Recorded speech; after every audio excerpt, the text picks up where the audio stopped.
Hey everybody, it's your old pal Van Dweller, and we're gonna test some stuff, so you better be okay with it. And I don't know. Hi, Chris Tang.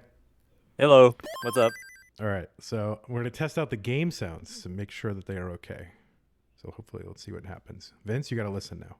It also gives people a chance to complain if they're too loud. Yeah, exactly. And people love complaining.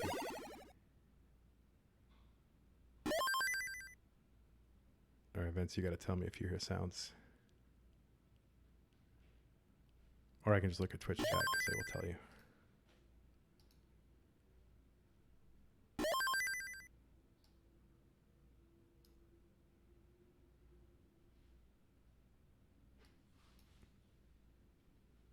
I don't know, Vince. Did you hear sounds?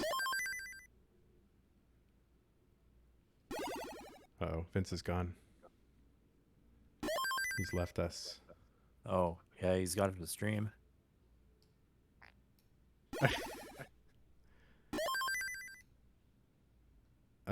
Let's see.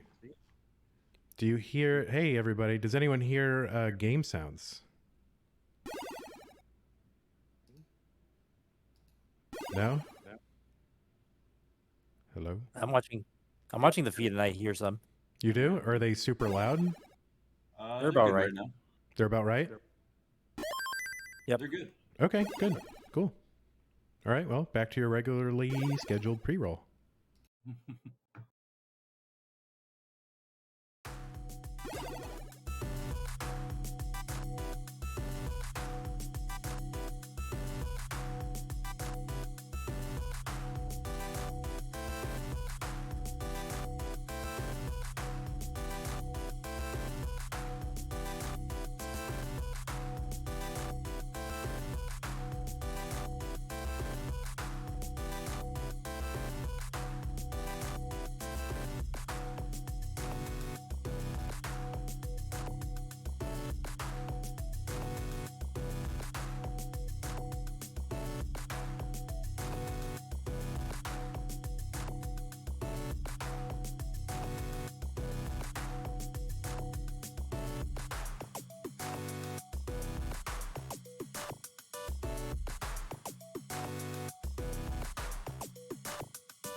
Well, I'm right here, Fastest Fox. How's it going, everybody? We will be starting soon, so welcome, everybody. Alex, Fastest Fox, Wolf Dynamic, Tetris Classic Monthly 3. That's my favorite channel. Felix, John Tanty. We'll be starting very, very soon. Just trying to get the players into their games and their cams and all this kind of stuff.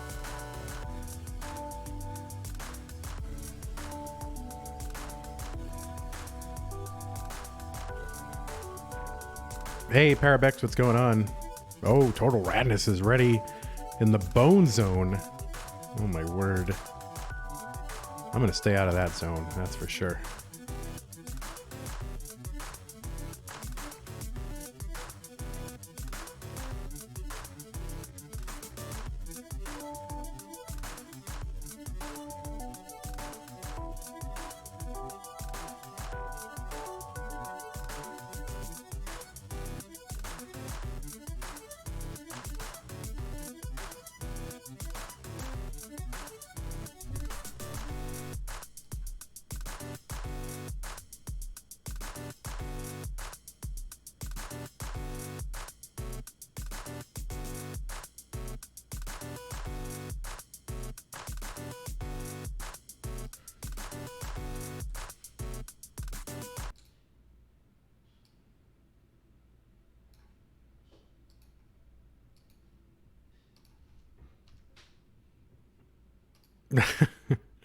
Yeah, all about sniffing tool here.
Hey, before we get going, Quaid, you're not responding, or Steve, you're not responding in Discord, and we need you to get into Max Out Club. There you go. Get into Max Out Club, Quaid and Steve DeLuca. Thank you. We'll start momentarily, guys. Oh, and if you're DMJ, you should get in both. You should get on Cam and you should get in Max Out Club.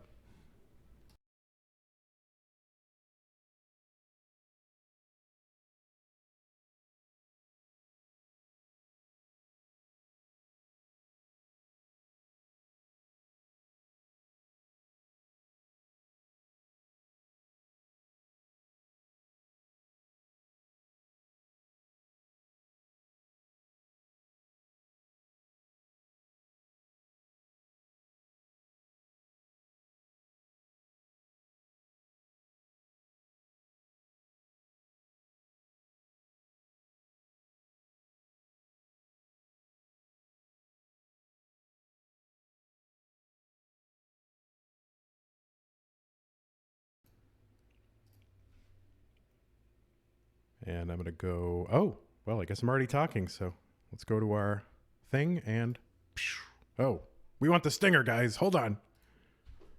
Uh-oh. Whoosh. There it is. All right. Well, welcome everybody to day 2 of Classic Tetris World Championship. I am your lesser host, Keith Didion, aka Van Dweller, and with me is our giant, amazing, veteran, legendary host, Chris Tang. Welcome to Group C, day 2 of Classic Tetris World Championships 2021. Let's go. I was excited yesterday, and I thought I can't possibly get any more excited. I'm getting on there, in years. I'm an older man. How can I get more excited? It could be dangerous. I'm worried for my health today because I am super excited for what we have going on today, Chris. I'm going to go ahead and show the schedule of what's going on, and it will have yesterday's stuff on there, and you can all go back and watch what was going on yesterday to find out. But if we look here, Group C is what's going to be happening here on Classic Tetris, Chris.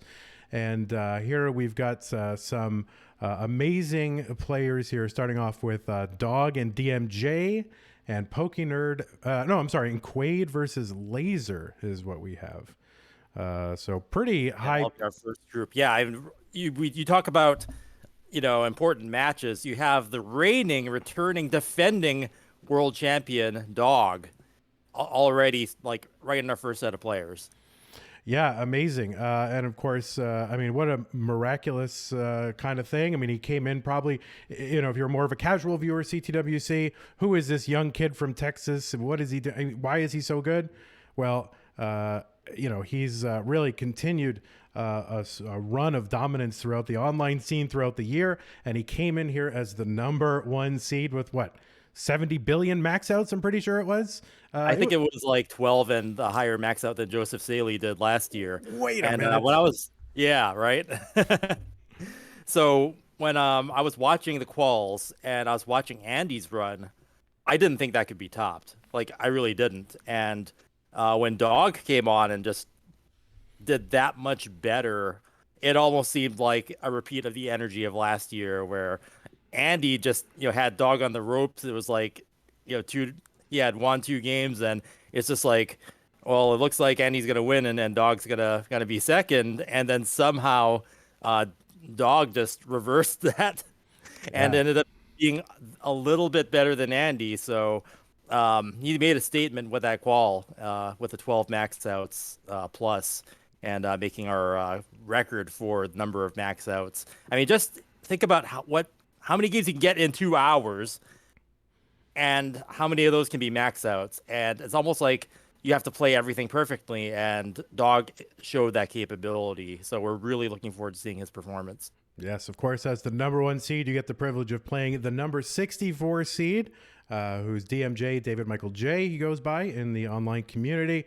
His first CTWC, and was able just to sneak his way into the World Championship gold bracket.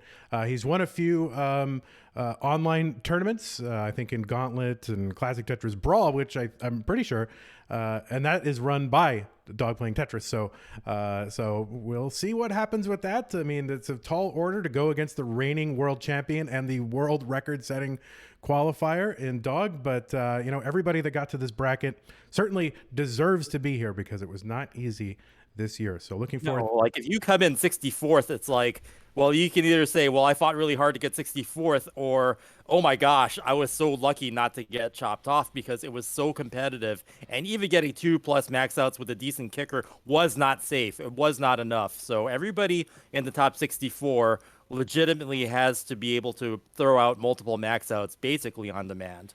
Yeah, you bet. And in our other match that we'll have, it's how do you even call it an other match? It makes it seem like it's lesser, but really an amazing, incredible matchup with another record-setting player in qualifiers this year, Quaid, Sean Ritchie, a.k.a.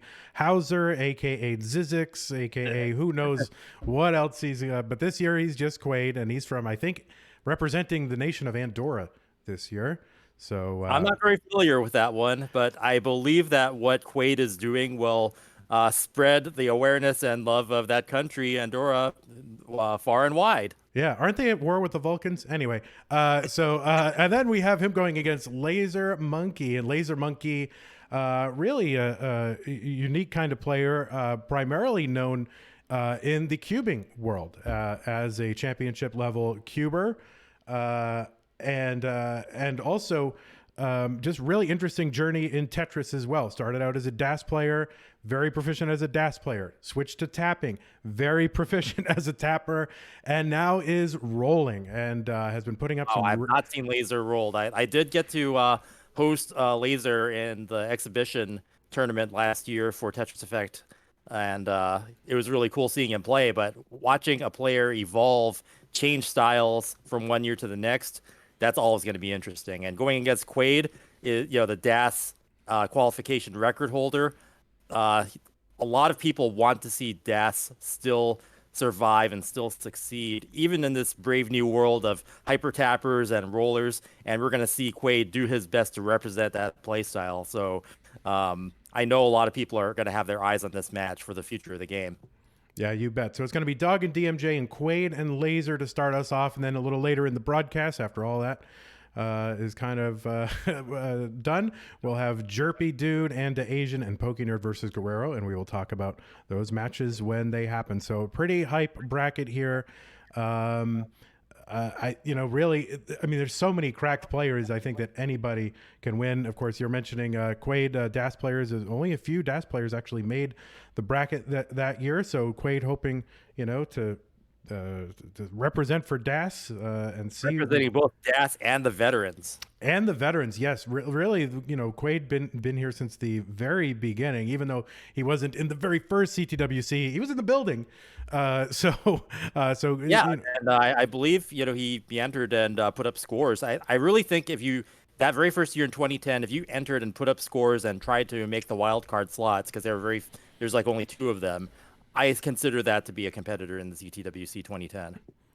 Yeah, you bet. So really representing one for old school style and old school players here, and yet still a relatively young and exceedingly handsome man. So we'll go ahead and take a look at our players as they warm up here, and I'll make sure that we use the stinger. Whoosh.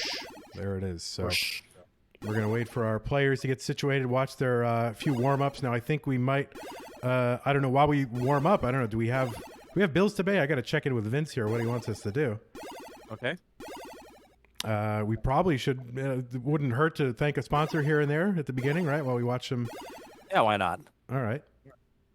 So this year we are sponsored by Twitch itself, which many of you might be watching on right now. Launched in 2011, Twitch is an interactive live streaming service for content spanning gaming, entertainment, sports, music, and more, as you probably know. Having Twitch themselves support us, having them put us up on their front page really helps us. He really helps grow our scene, get eyes on us. People who might be more used to watching modern games might see Tetris, and since a lot of people just kind of know Tetris, might get sucked into the rabbit hole that the CTWC and the Classic Tetris community has created. So a big shout outs to Twitch for helping make that possible. Yes, indeed. And, while we're at it, it never hurts to thank, of course, one of the most important sponsors year in and year out, Tetris, right? The actual Tetris itself as a sponsor. And you want to be sure to follow Tetris_official on Instagram to keep up with all the incredible things that Tetris is up to. So Tetris_official on Instagram.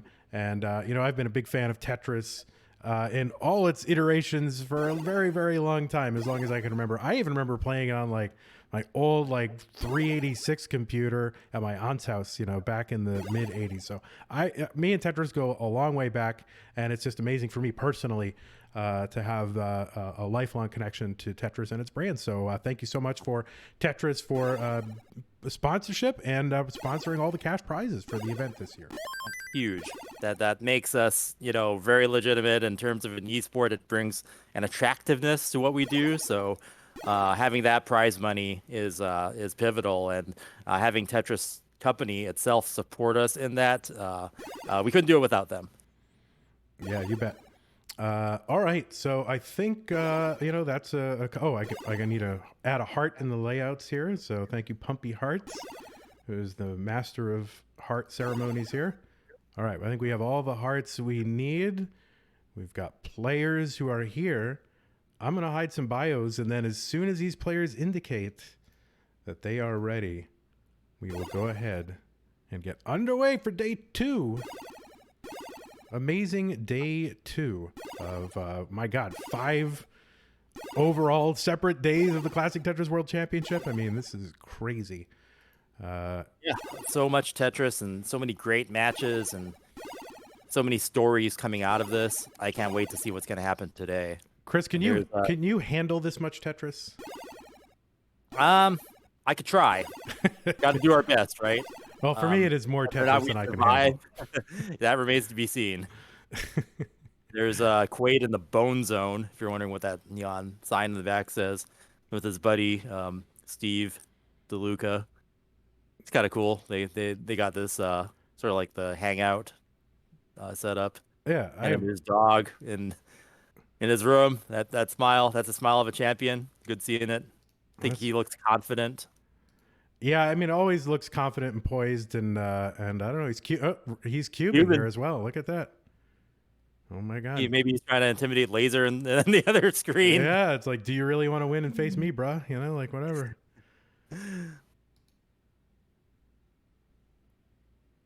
All right, so we are going to wait for, I think, DMJ to indicate that DMJ is ready. And we will get underway. And we're probably forgetting something, but if we are, blame me. So. Seems like we're good to go. I mean, in terms of us being ready to call this awesome action. All right. Oh, we got 4 readies, Chris. You know what that means. We're going to have to count them down. Yes, indeed. We are. Man, dog looking so confident right now. Can't wait to see what he does. 3, 2, 1, Tetris, and 3, 2, 1, Tetris. The double countdown always gets me right in the feels there, Chris. I mean, all those numbers. I saw the opening. You know, we got 3 apart. Let's do 2. Awesome. All right. Well, we are underway now, and wow, Lazer in a sea of white blocks there. Got a lot of long bars to start off with. Boom, Tetris for Lazer. Boom, Tetris for DMJ. And boom, Tetris for Dog. Quaid with the patented middle well. We're going to see a Tetris down the middle. Boom, Tetris for Quaid. All right, that is 1 boom per player, I'm pretty sure, Chris. So you got to make sure to keep that ratio. Yeah, you got to keep that up. The game distributes the log bars as evenly as possible. Boom, Tetris for Quaid. Getting another log bar down the center. Wow, just slamming down Tetris is down the middle. What we know Quaid is great at. Another one. This is amazing. Like, if you're a fan of the middle well or the center well, like I am, that'll be unforgettable. That's going to be a highlight reel moment for me. Yeah, I mean, really sticking with that well. I mean, on the one hand, just tactically, the center well, you would want to, play something like that if you believe you could be more efficient by doing that instead of transferring the well over. Sometimes, to me, a little questionable, but I don't think you're ever going to take that center well away from Quaid. Something happened up top. I think DMJ topped out, or something. The maxed out club. All right, well, we'll let the judges inform us on that. The bottom game, Quaid versus Lazer, still going here. So we will... Okay, so there's a maxed out club bugged out on their match, apparently. Okay. So I guess they might have a restart. We'll wait for the judges, then we'll figure it out. But we'll continue checking out the game between Lazer and Quaid. Quaid up to an early lead now, 88,000 point lead, 170,000 points to Lazer's 83,000. So that center well, Quaid is just banging them down the middle like I've never seen before. Yeah, and starting off that way, too. I mean, sometimes it's something you think, oh, well, I'm just going to resort to it if I need to. But no, he's going there right off the bat. Right. In the past, you'd see Quaid just kind of use it when he needed to. Now it's almost as if he's using it as a deliberate strategy. This is fascinating.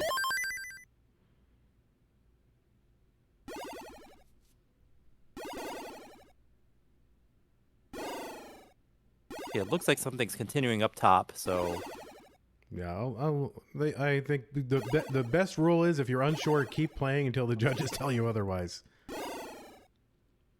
yeah. Okay, so it looks like they're continuing the game. So I'll continue to call it. Boom Tetris for DMJ. Quaid up high now, so he's covered his well and is going to be digging for a bit.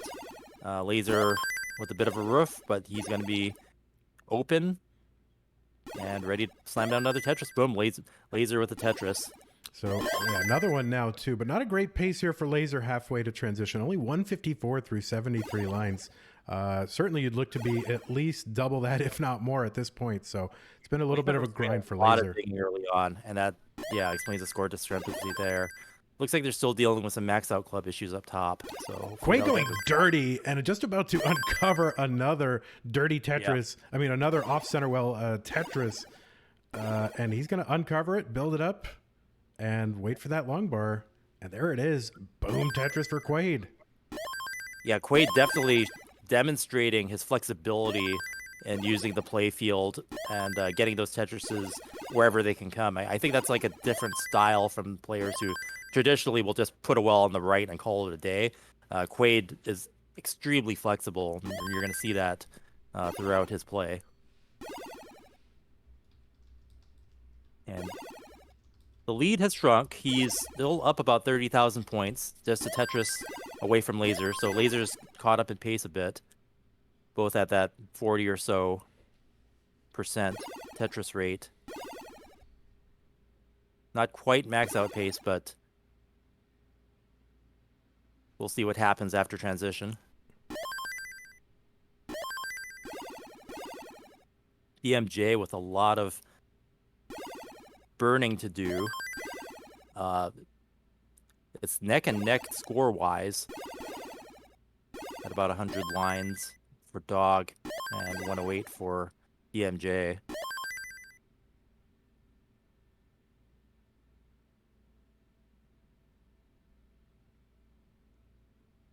Lazer building up high. Boom Tetris for Lazer. Boom Tetris for Quaid. And Lazer is substantially caught up now to Quaid. Yeah. Yeah, that bit of digging for Quaid just changed the complexion just a bit. I mean, they're pretty much neck and neck right now. Less than a Tetris apart from each other. Quaid's got a double well dependency. Let's see how he deals with that. Opts to burn down from the bottom.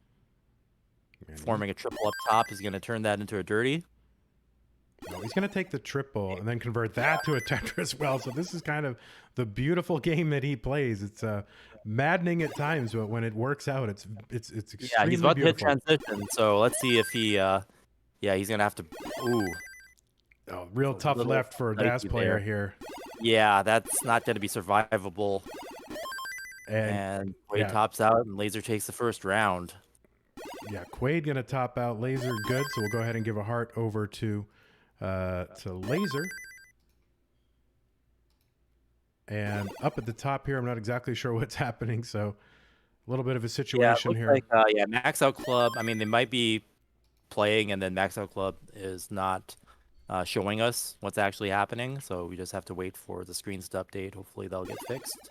Okay, it sounds like our producers are telling there's enough irregularities on that screen and confusion among both players that they're going to redo game one. That if Vince says it, then that is gospel to me. So I am going to, unless he says otherwise in the moment, but he's saying, I'm going to say we just restart. There was a pause and confusion. So we're going to go ahead and restart that game. Doug can go ahead and top out. We're going to get the bottom game started because why not? They are ready. Lazer up 1-0.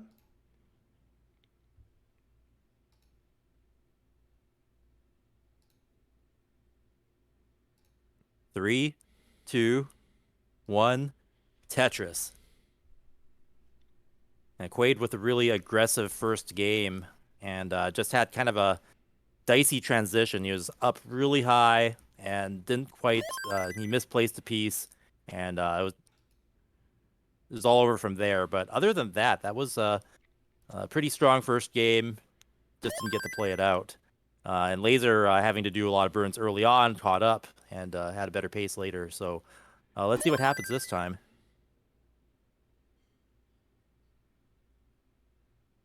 Lazer with a spin. Oh, he's going to miss that L over to the left. Chris, sometimes I still get my L's and J's mixed up, and I have to hold up my two hands in an L in a backwards L shape just to know which one is the L. I've been trying to memorize it by color. Yeah. L is red. Yeah, L red, J blue. See, there's no easy mnemonic for that, so you just gotta. Kind of. I mean, L is like red, which is could be, if you consider an L to be a loss, then and green to be like a win, then that's one way to try to remember it. And I still have to remember it for every level, but for 18, that works. All right, we're still waiting to get our game, a top game here situated. So just bear with us while that happens. We're going to stick with the setup here so you can watch Dog Cube and DMJ kind of... I don't know what he's got behind there. That's so interesting. I mean, he's cubing in between rounds. Yeah, does that help take the edge off? Does that help... Oh, he just broke his cube. Piece popped off. Oh, man. I hope that's not... Too strong. Kind of weird. Yeah. All right, we got Quaid here at 134 and DMJ at 120. Boom Tetris for Quaid. I think Quaid up by 1 Tetris. A little bit more than that, maybe. And Lazer again with some early digs, but nothing he can't handle. Boom Tetris for Quaid. Boom Tetris for Lazer.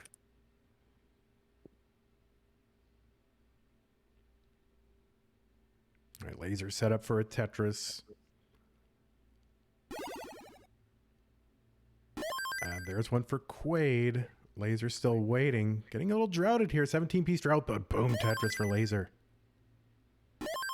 Yeah, Lazer's got a nice well set up on the right where he can burn things, and even if the long bar takes a while, having that specific setup accommodates pieces burning down the right side.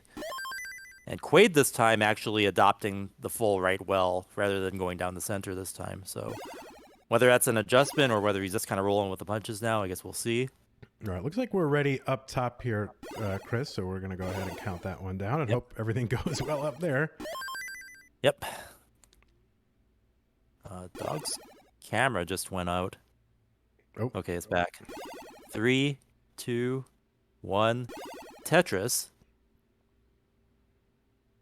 And it looks like, they're off. Off to the races. Hopefully it'll be all good. Lazer way up high. I don't... Whoa! Oh, he got that over the left. Yeah, that... Perfect move to make that happen. So that be rolling in action. Yeah, so those of you who are a bit new to what's happening here, you'll remember the tapping revolution and say, what could possibly come next? Well, players, discover, well, I can just tap the buttons as fast as possible, right? With my hands, by going with my muscles there. And now people are like, well, why do I have to do that when I can just smack the underside of the controller with all my fingers in succession and get even faster movement? So that is what you're seeing Lazer Monkey do. Holding his thumb over the D-pad and then smacking the controller from the underside with each of his fingers in rapid succession. And that is what is called rolling. So something that was pioneered just this year, just a few months ago, really. Yeah, and it's great seeing other players just adopt it and kind of, have their own take on it. Like you can see the edge of the controller is kind of getting wedged between his knees, which is he looks really comfortable like that, which is, it's important to develop a grip that you're comfortable with. Like Cheese has another way of doing it. I think he holds it off to the side or something. So even players who use rolling have different ways of implementing it, and seeing it in action, seeing it work well, especially if you have a situation where you really need to get something over to the left like that. That's the power of rolling. It seems almost too casual when you see it happen. It's like, how could just that very kind of just work? But it's incredible, and you'll see the movement that Lazer had. You saw it on that Tetris a bit before, where it's like, how did he get it over that fast? Could a tapper even get it over that fast? Well, no problem with this technique. But the one thing is, technique can't do it all for you. So you still have to have the stacking skills. You still have to be able to see a few pieces ahead. You still got to be able to execute on all the other Tetris fundamentals. No movement style is going to do it for you. And DMJ way up high, trying to burn some down. The scores are actually pretty close. Dog only up by a Tetris. See if DMJ can burn that down. Okay, yeah, he was set up with the right pieces that he needed there. And boom, Tetris from DMJ out of that dig. They're neck and neck. Dog having to do a little burning of his own. And DMJ taking the lead now. Down at the bottom, Quaid. Down at the bottom, Quaid here on 19 at 523. Lazer 488 on 21. So fairly close, but about a 2.5 to 3 Tetris lead for Quaid. Now Quaid with a middle well set up. So look at that long bar. He's double dependent. Yeah, this is so tough for a Daas player. Quaid gonna top out. So Lazer needs to chase down 549. So let's call it 550 is what he needs. That's the target, 550. So yeah, it might be a Tetris and maybe just a bit more. If he does get some singles, he'll just need a Tetris. And there it is. Lazer takes second round. Quaid now having to win this round to stay in the match. And this is double elimination, so even if Quaid loses this round and he's not out of the game yet, he'll be going to the loser's bracket, and he will face the loser of the match up on top between DMJ and Dog, which is neck and neck right now. DMJ with actually a cleaner play field than Dog, but scores are very similar. Pace is just almost identical. Yeah, this is a little bit lower pace than they would want to be here through 94, 95 lines. Generally around here, you'd like to be, substantially over 400,000, but sometimes, just, misdrops or just RNG or just whatever circumstances. You can't do it every single time. Although, yeah, some of Dog these guys having to do burns off the top that we're not really used to seeing him do. All right, we got 2 ready players on the bottom, Chris. We'll go ahead and get them started. Game 3.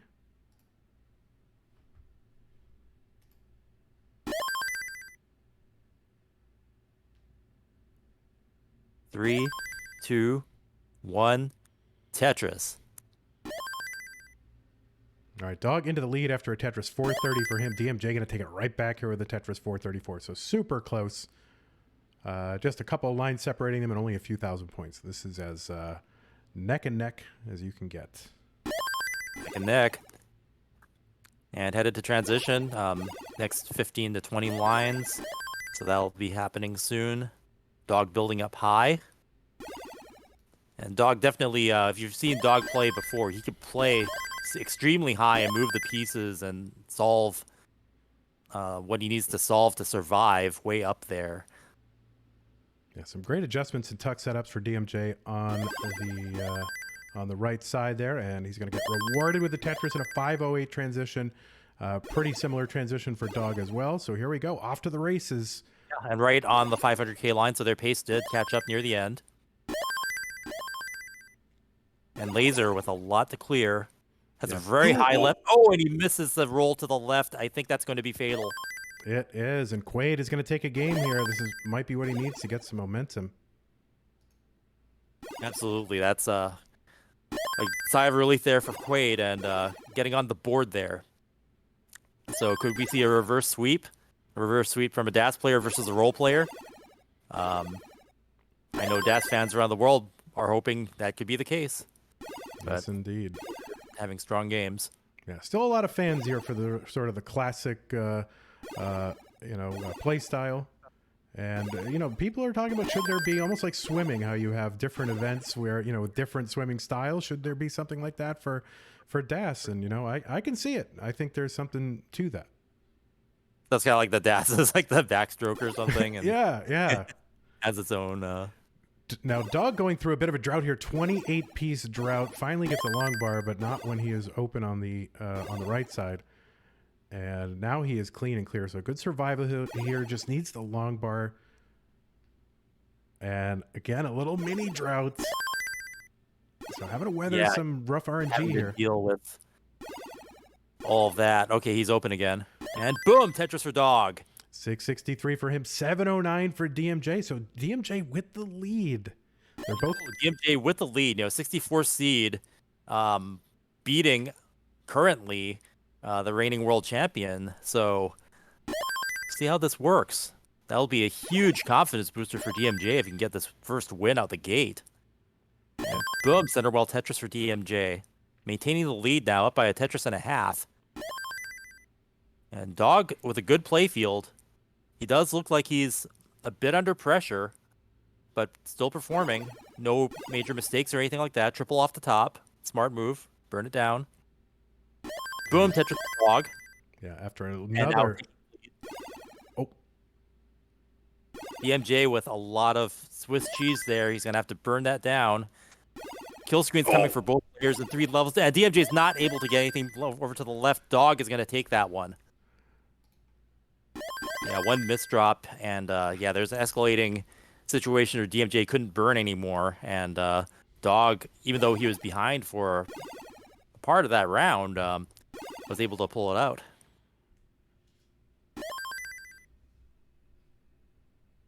Right down the bottom here, just getting underway. 70,000 for Quaid, 92,000 for Lazer.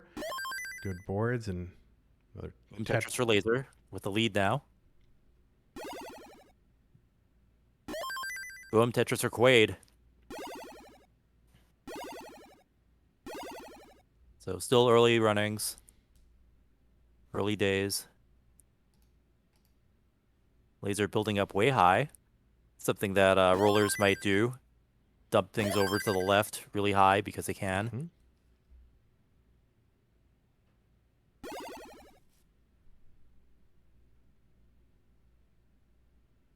And every time I see the game give me a bunch of boxes, my number one instinct is to just dump them to the left. Yeah, I mean they're really they're heinous and vile. These squares. Lazer just is getting stormed by those boxes. So many. I know the feeling, Chris. I just got done moving, so I know all about it. All right, we got ready players up top, so we'll go ahead and start them. Boom Tetris for Quaid, 194, and Boom Tetris for Lazer, 214. 3, 2, 1, Tetris. And Dog taking a swig as his first piece enters the play field. They are now underway. Game 2, Dog up by 1. I think he's contractually obligated to do that, Chris. I think he has a sponsorship deal with somebody or other. Yeah, actually, we'll have to ask him what he's been, what his drink of choice is. I mean, you want to know, right? What the world champion's been drinking. I do. I mean, it can't be any better than G Fuel. I think G Fuel obviously is the best tasting and best drink of all the drinks, but certainly I want to know what Quaid is drinking as well. And Lazer covered up as well and has to fill in all those gaps before he can clear it. Worked out just fine. Boom, Tetris for Lazer. Now with a 2 Tetris lead.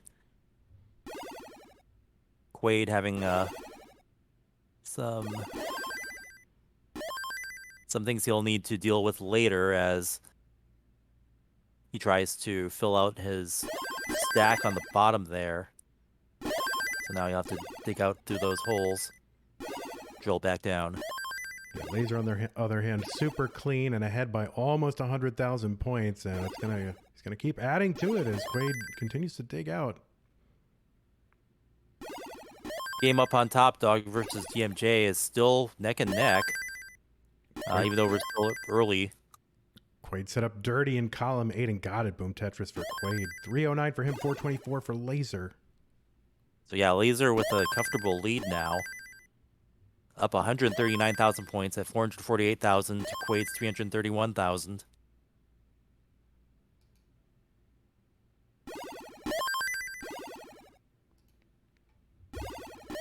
Getting to about the 100 line mark, so I'll have to hopefully Quaid will have a better transition height than that first round that he topped out on.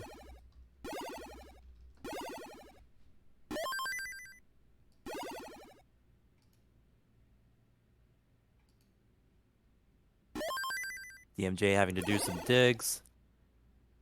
He's ahead right now, but Dog has a better play field. Boom, Tetris for Dog. Scores are neck and neck. Yeah, just trading the lead back and forth. Boom, Tetris for Dog. Down at the bottom, we are approaching transition. 388 for Quaid, 543 for Lazer. So good pace for Lazer through 117 lines. Yeah, already past the 500k mark and not even for transition. You could have a 600k transition there. And he does.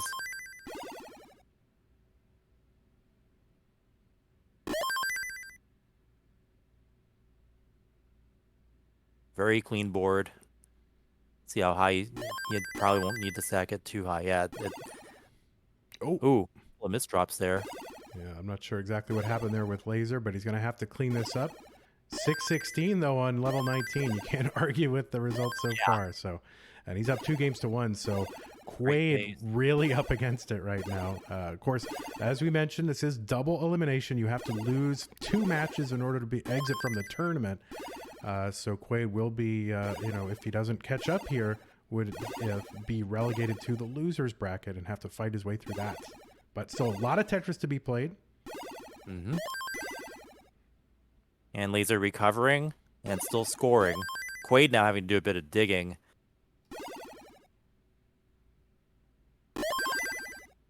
And up on top, Dog has expanded a lead now, up by 114,000 points. So while the game was mostly neck and neck, now Dog has managed to pull away and score. Ooh, Lazer way up there. It's going to be very tough to survive at that. Oh, and he's going to... Yeah, that left is unsurvivable. So, yeah, he's going to top out here 668. The target for Quaid is 669. Quaid needs to get to 669. He does have the runway to do it. 120,000 points behind and about 64 lines to go until kill screen, which is definitely pretty much the stopping point for a DAS player. So he's going to have to squeeze all that efficiency into the next 5 levels. He only needs 3 Tetrises, really. So on level 23, definitely possible, definitely within Quaid's ability. So it's just a matter of him playing it out, not making any mistakes.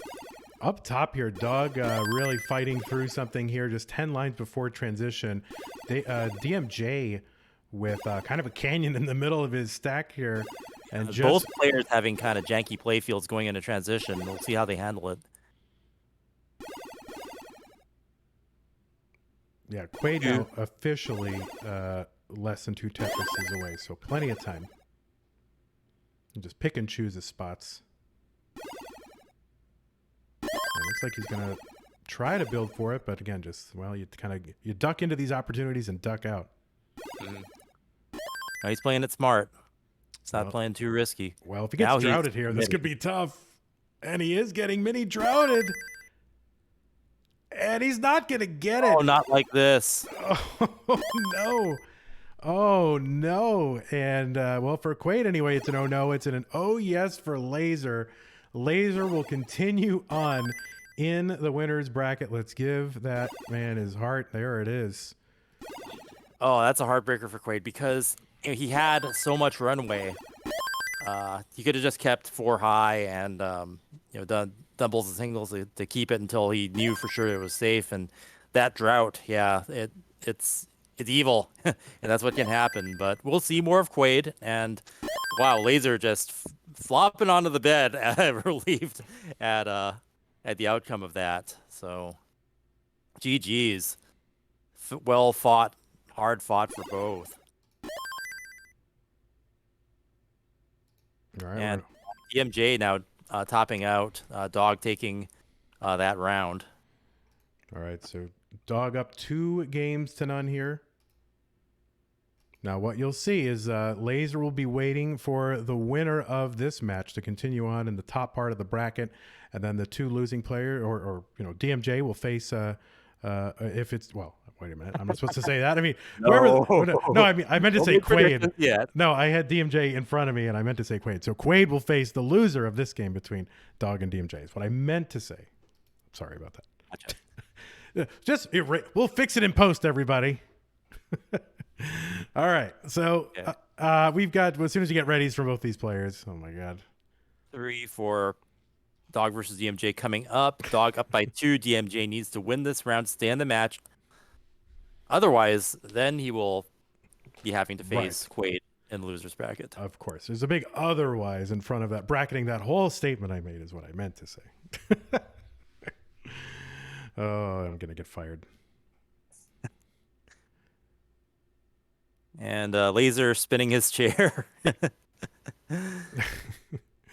Regaining his energy for the next match. We can't see it, but he's okay. All right, DMJ weighing his controller here. So there you go. I don't know what Dog is. Dog probably just off doing some wind sprints or something. There he is. He's back. All right. So looks like Dog's screen hasn't reset for some reason. Okay, looks like they have to. He has to top out to get his thing to reset.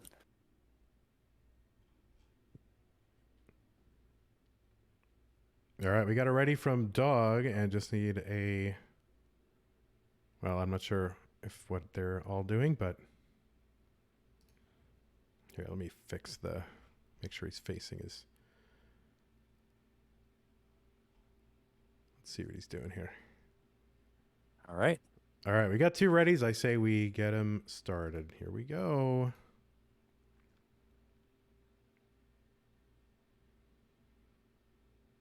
DMJ gonna learn rolling in the next 3, 2, 1, Tetris, and Dog once again rehydrating with something as he starts his round.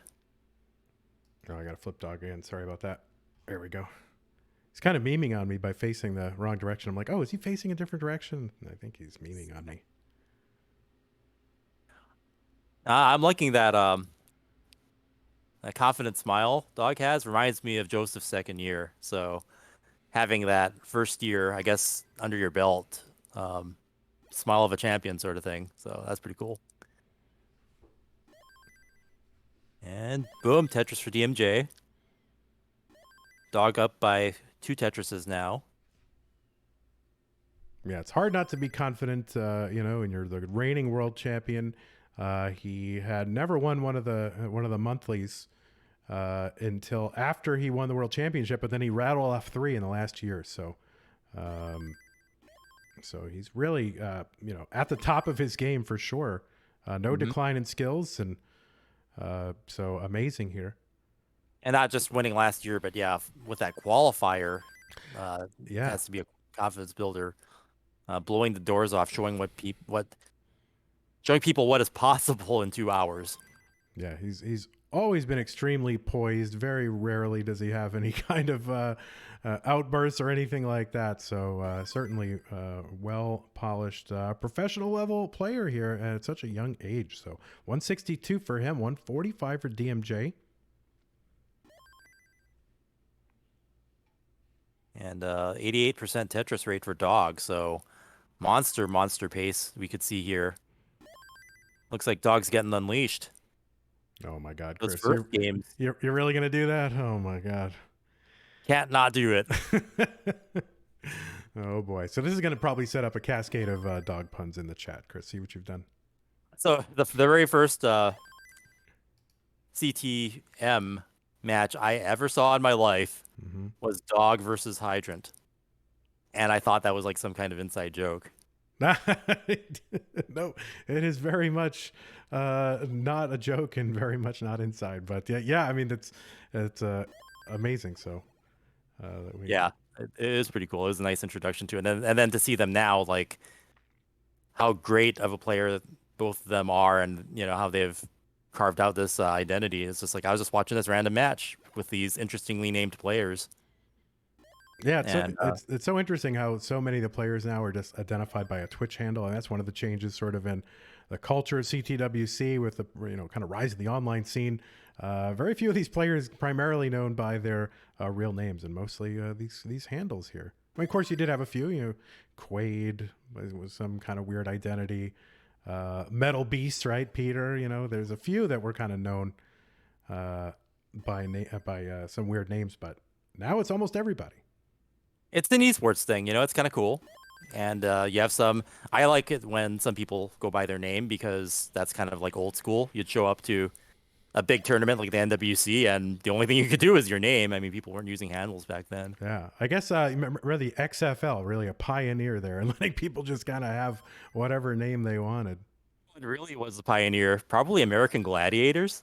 Oh yeah, no, that's true. Versus Turbo versus Nitro versus Snow or Storm or Ice or whatever. Yeah, I don't know if they're X-Men or Gladiators or what, but we got 385 for Dog here. He's got a Tetris 408 and 340. Now 363 after a Tetris for David Michael J. And DMJ with a great Tetris rate too, but Dogs is at 76%, so could see a 600K transition. Yeah, Dog pretty much on pace with where you want to be. This would still, assuming he continues this would put him in line for, high 500s or 600K transitions. So certainly possible.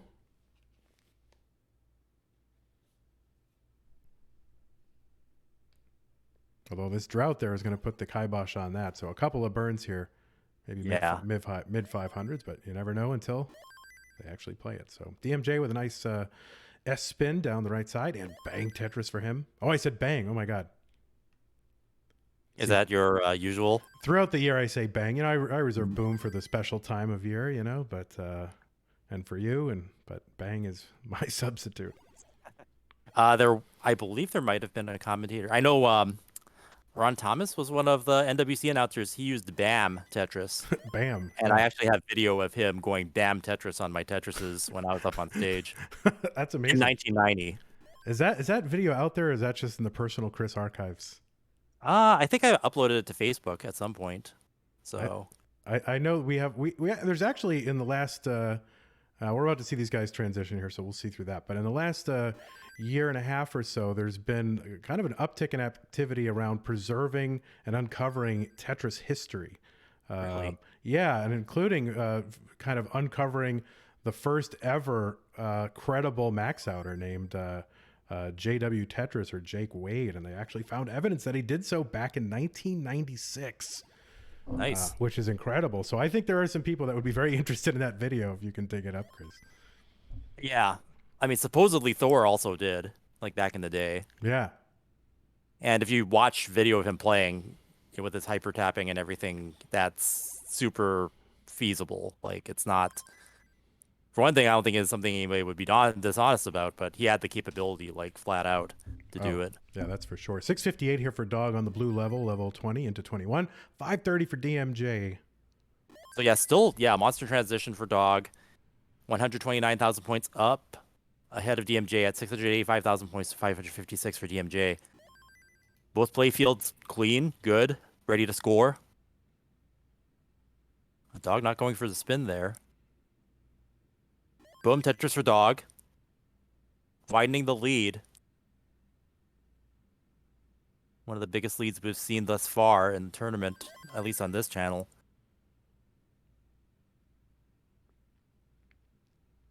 And it's not like DMJ is having a bad game or anything. This is a really good game. It's just that Dog is turning on the heat, getting unleashed, so to speak.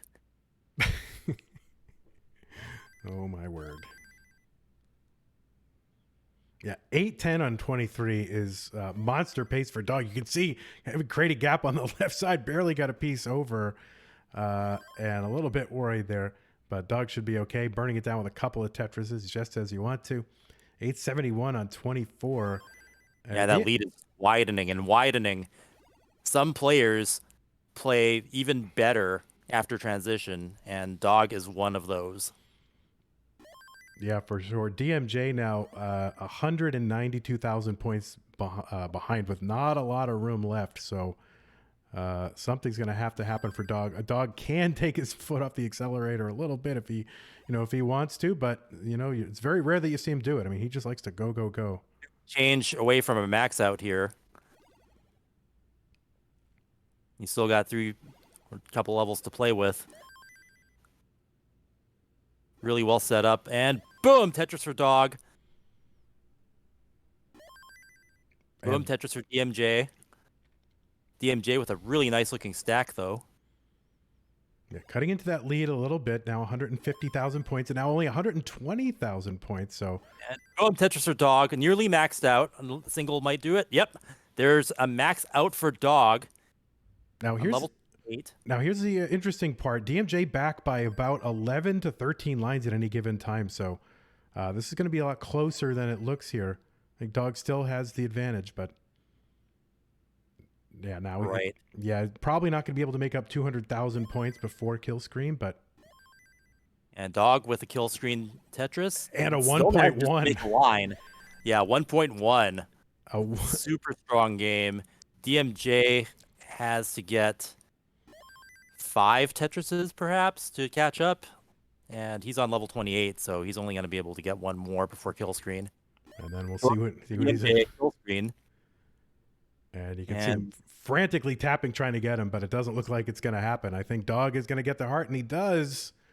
So Dog has won this match, sweeping DMJ, but what a performance by DMJ, maxing out. So he had a double kill screen, double max out game here right out the bat in Group C. Yeah, way to go. Yeah, Tetris in 2021, a max out is no guarantee. Just as in qualifiers, as many players thought, like, oh, a max out probably will get me in.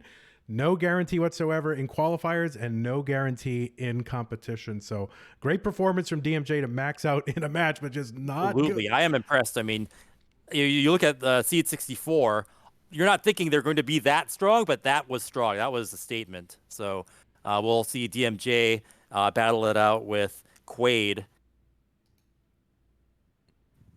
Yes, indeed. So what we're going to wait for our bracket to get refreshed here to reflect the current reality. Maybe I have to do something to refresh it. Not sure, but all right. Everyone avert your eyes, right? Don't look. Maybe I'll do it off screen. That's it. But I do have to go ahead and set this up. So maybe this would be a good time to talk about another one of our sponsors, Chris. I don't know. Who do you want to talk about? I'm thinking G Fuel, man. G like Fuel? one of our new sponsors this year. Exactly. It's Yes. One of our new sponsors, the official energy drink of esports. You got to try their new Tetris Blast flavor. It tastes like rainbow candy, apparently, just like Tetris pieces. So you can imagine that you're drinking Tetris as you play Tetris. Isn't that awesome? It is. And apparently Tetris tastes like a rainbow. As it should, with all those different colors. And you can just, your tongue can just synthesize, blocks and L's and J's and boom, Tetris, for your mouth. So looking forward to having some more of that. Get 25% off with code CTWC25 on their website, which is gfuel.com. Offer ends November 15th, sorry. And you get to watch the Tetris World Championships and get a discount on G Fuel. What more could you want? Yeah, no, I mean, I could want 30%, but I'll settle for 25%, I guess. So, I mean, I got to get some of this stuff myself. I'm excited. Absolutely. All right, so we're getting this all set up. So just bear with me for one moment. And I think we are. All right, we got Chris. There's been a Chris Forrest sighting. Whoop. All right. Everybody's got their Tetris call, and Chris Forrest is master of the whoop Tetris. All right. Here, let me. We'll just go ahead and maybe flash our bracket. Maybe it's updated. Yeah. Let's update the bracket. It is not updated at the moment, but you can imagine it in your mind, everyone. Right. So Dog advancing and Lazer advancing, and with our other bracket, we'll have Quaid versus DMJ coming up. Yeah, we're just doing a little bit of administrivia in the background here. Chris helping out Quaid.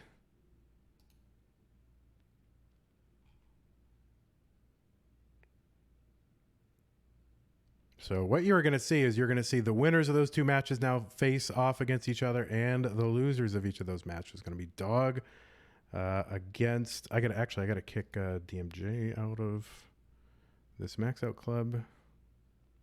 It'll be Dog versus Lazer.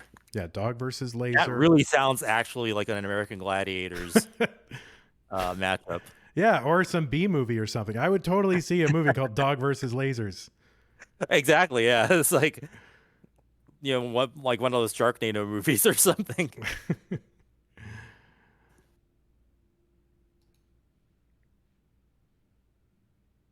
Yeah, I do love the imagery there.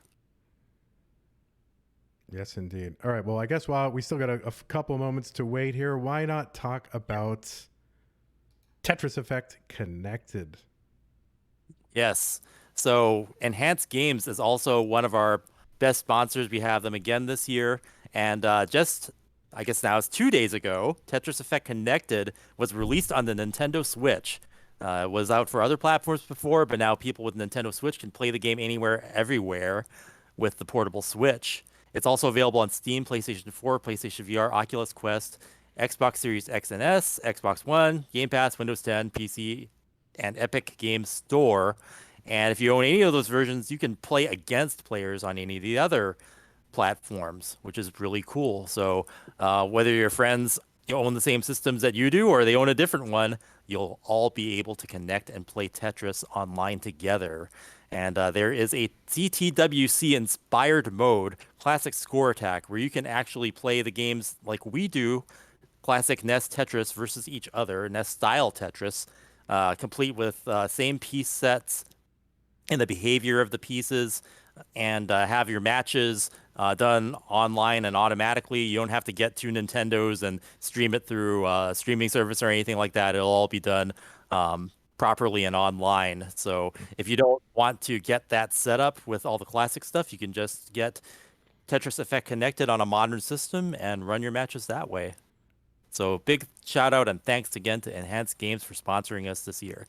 Now, is there any way that are they doing a giveaway, or is that already? Or is there a giveaway, Chris? I believe there is. Oh my God, So, we should probably tell people about that. So yeah, I think some people are a little aware of this, but in case you didn't know, there's going to be a giveaway, and in order to enter, all you have to do is type the word connected, CONNECTED. You sure? Into All right, the chat to enter. That looks right. I think that's correct. Connected. You just type it in chat, and then that's it. That's your entry, isn't it? Yeah, that's your entry, and maybe some bot will look through it and look through the people who say that and find out who's going to win. So, and you'll win it on. Oh, sorry, you're going to win it on your choice of platform, right? It's going to either be Switch or the Steam version, right? Steam. Yeah, Switch or Steam, I believe. Awesome. And there's going to be 2 winners that we're going to announce before our final match later in the day. Well, that's... and it's almost like they set this they set this contest up so I could look at the chat window and say it's all connected. See, you love it. You love it. You're. I didn't know you were such a punster. I didn't know either. You've discovered something about yourself. Yes. That's probably why they paired me up with you, so I get better at that. Oh my God. All right. So we are still getting things set up here. If you want to see what's happening, you can see the mess that we have currently right now. We've got Chris Forrest sighting there with no hat this year. He was kind of wearing some floppy hat last year, but he's getting it all set up with the Bone Zone. Let's get a whoop for Chris Forrest. And whoop. Your impression, yeah, is pretty awesome. Yeah, Kingsman does a really great one here, but I think we all any impression of whoop is good. So, and whoop. All right, Quaid, I need you to start on level 2 and get your first T-piece and waggle it around.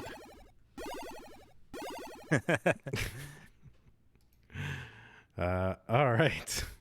People still typing connected in chat, so we are still connected here. So yeah, we'll watch our last of a few warm-ups so we can see what's happening. And we'll see. I think this is the way that I have to face for Dog. Oh, and he's going into DMJs here. So you're seeing, him travel around the world through the power of the internet. Yeah, big shout outs to our judges. Yes, indeed. Bios. Yes, bios. Are you saying that or is he saying that? Bios. All right, let's put the bios up. I like to watch them, warm up, but Vince wants bios, and so what Vince wants, Vince gets. Those are good. All right, show the bios. Here they are. Bios.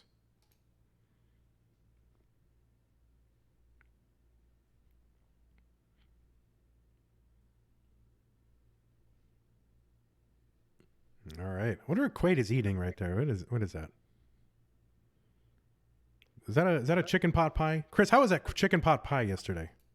It was delicious. It's all I could think about. It's like, darn, I could really have a creamy, delicious chicken pot pie right now, and I didn't have one. So, oh man, I know it's pretty upsetting.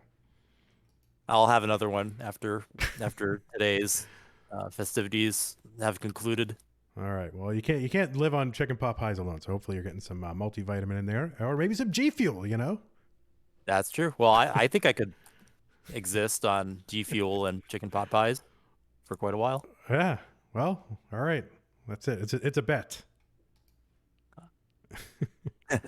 I wouldn't mind. Vince is very mad because he's screaming, "Chicken pot pie is not a sponsor this year." Can't say anything good about anything unless it's a sponsor. All right, chicken pot pies are terrible. They're horrible. It's just a noun, not a brand. It's all good. All right. Well, I think we are getting close here. I like how Laser Monkey's achievement is the Tetris Effect Invitational. All right. It looks like we have 4 ready players, Chris. I'm ready. You're ready. They're ready. And I believe Chad is ready, although it would be good to hear from them whether they are ready. Let's go. Let's go.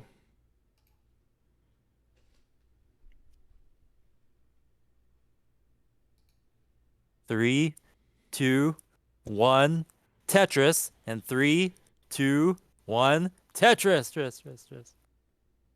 And, amazingly, we've got the 64th seed here down on the bottom, but, and of course you think, oh, I'm the 64th seed. I'm in the loser's bracket. This guy lost his last game with a max out coming in at the 64 seed, right? So this is exactly how insane Classic Tetris is in the year 2021, when the last seed in the tournament will lose with a max out. So there are no slouches in this bracket at all. Everybody is dangerous. Everyone's got a chance to win or at minimum, play spoiler. So, what a year. Yeah, and DMJ's games versus Dog just earlier, they were good games, and they were pretty close, especially the first 2 games. Had he not topped out, they probably would have gone further. Up on top, Lazer. So in the Tetris Effect Connected Invitational Tournament, he actually beat Jonas, Corian, and Green Tea to win that.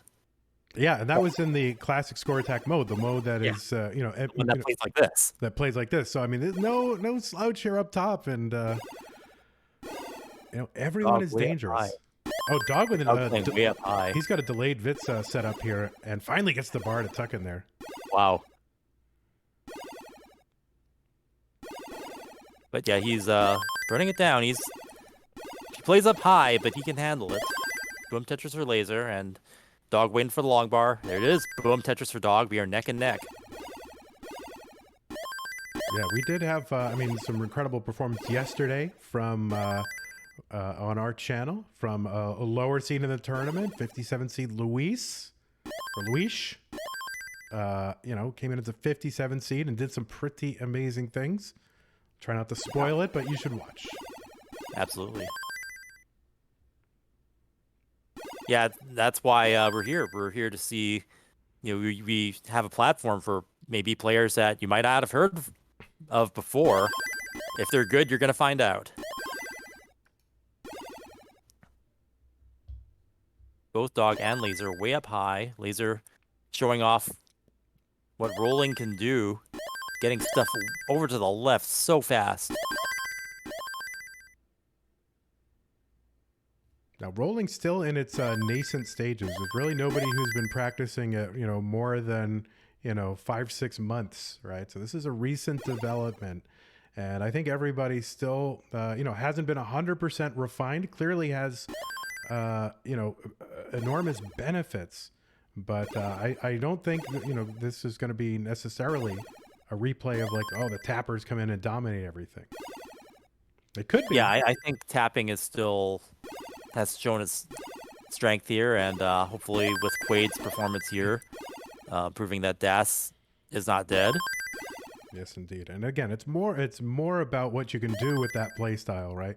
Than play style itself cannot play Tetris for you, which is some of the knocks that some of the tappers got.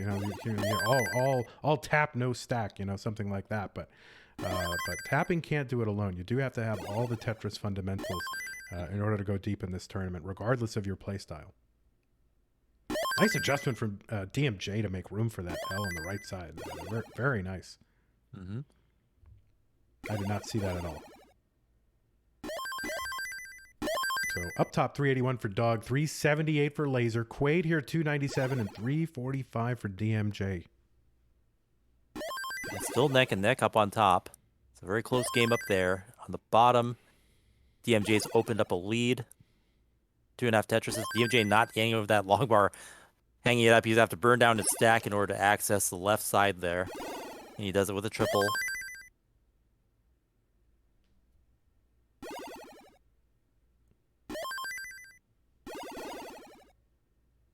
But good recovery and maintaining his lead. Boom Tetris for DMJ. Quaid's gonna have some catching up to do. And boom Tetris for Dog. Boom Tetris for Lazer. Dog with a slight lead now. Just past the 100 line mark. Lazer firing back. We're neck and neck again as they battle back and forth. Transition coming in about 15 lines.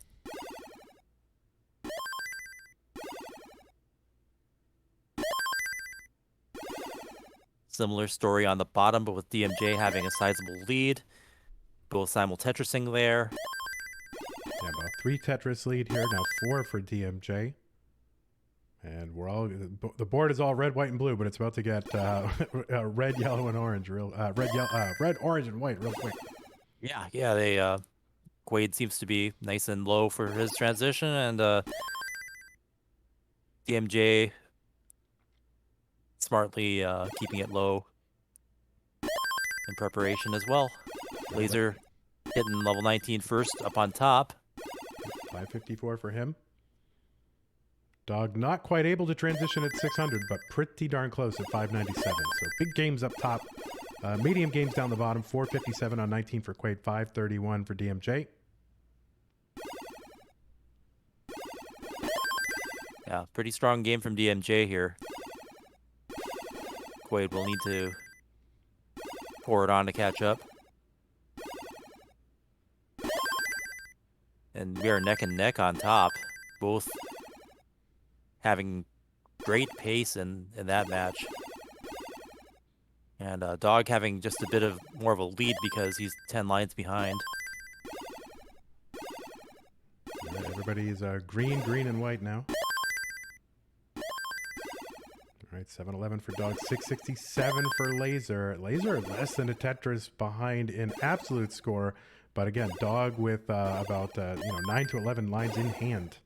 Mm-hmm. So when Lazer gets to kill screen, if this keeps up, Dog will still have some lines in hand to work with.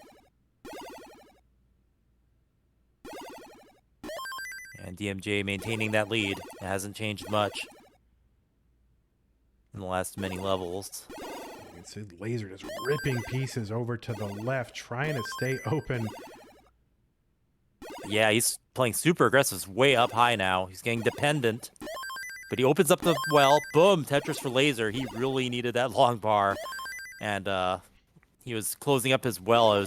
If it didn't come when it did, then he would have been in trouble. Yeah, now that whole time, though, that Lazer was burning, Dog was Tetrising, and it's opened up the lead to, 110,000. Lazer's going to get one of those Tetrises back. Down the bottom, 564 for Quaid, 659 for DMJ, so big lead for DMJ.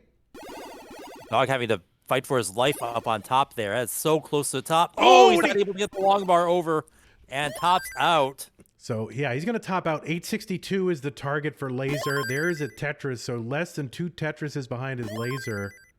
Oh, and Quaid's going to top out here at 567. DMJ is going to get the heart. So wow, yeah, just a rapid end to that, and Lazer only needing to get another Tetris and get on the board against the reigning world champion. Yeah, he can just double this out if he wants to, but there is a long bar, and boom, heart for Lazer.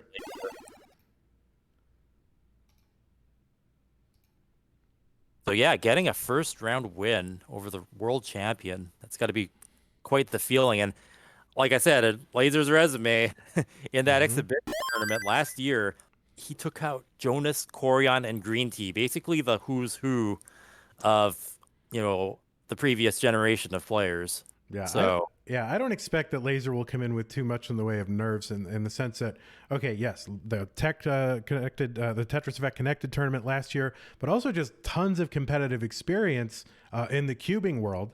This is very similar to like Joseph when Joseph came in. Maybe not a ton of competitive experience, but a lot of performing experience as a musician. Up in front of people, those kind of nerves didn't get to him at all, and you're going to see people with that kind of experience come in kind of ahead of the curve here. absolutely, and it's very impressive, especially someone who doesn't like you said, it's not his main thing, but he has experience in other forms of competition. 3, 2, 1, Tetris. 3, 2, 1, Tetris. I got to stagger those a little bit more just to give you. I got to stagger my 3 count apart, I think, for you, Chris. I wish I could get them simultaneous. We got to get Trey on this. I need a simul countdown button. Oh, that's right. We didn't ask for that this morning. I don't know how long it would take to develop that though. Well, I mean, Trey is such a wizard. I just expect him to like, oh, I have an idea, and he instantly, implements it. But even Trey is human. See, Lazer able to rip pieces over to the left super fast.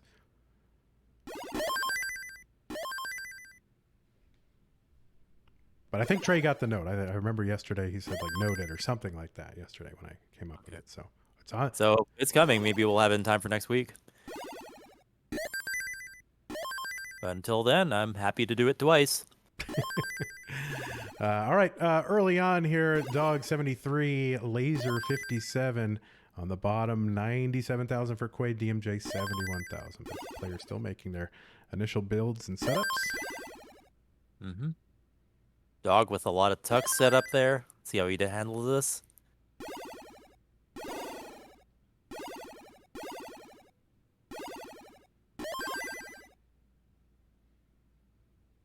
Boom, Tetris for Dog.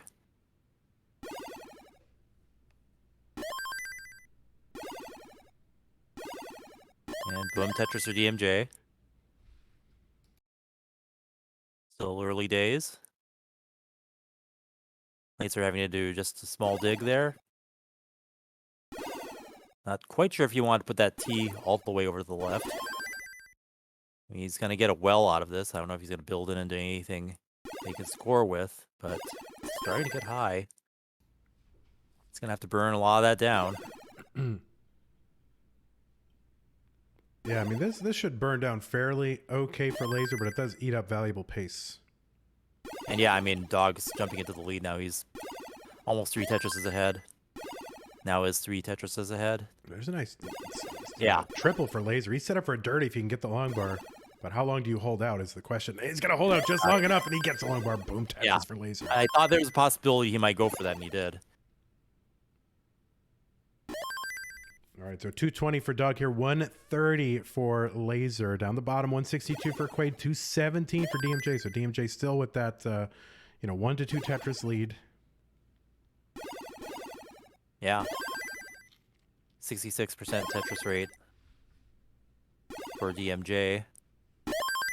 So definitely good pace there. We're gonna see a big score again. Will we see DMJ max out again? Up on top, Dog widening the lead now, up on 126,000 points for 291,000 to Lazer's 187. Lazer firing back with another Tetris, so Now that his stacks burned down, he should score a lot more again. So far, post-kill screenplay, which is a thing now this year if you're new, has not been too much of a factor. But the threat of it always is a factor here. So Lazer, as able to potentially play deep in, past level 29.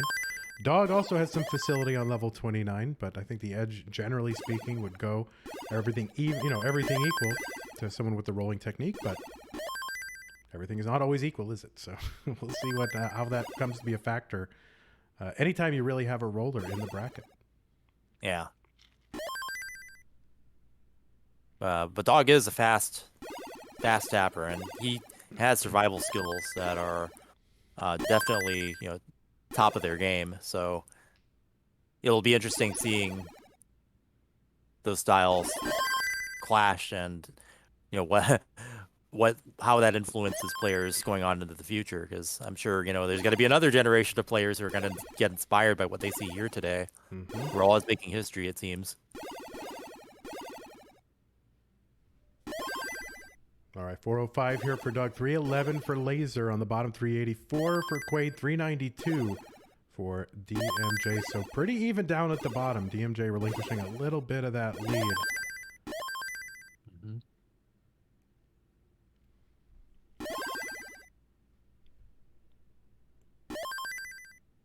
Dog's lead, about 90,000 points now. Lazer having to do some catch up, and he's got a lot of holes in his play field. We're about 15 lines from transition, so we'll have to see if he cleans that up.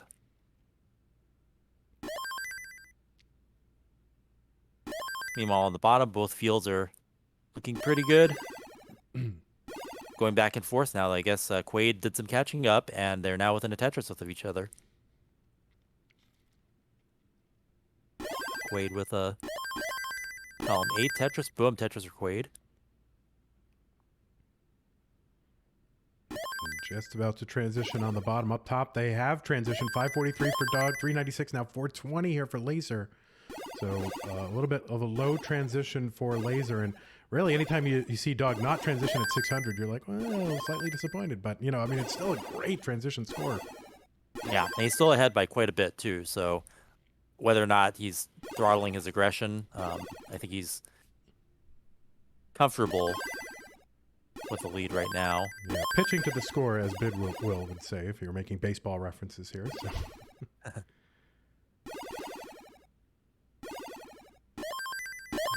Quaid and DMJ, the game is actually pretty close now, and the scores are neck and neck.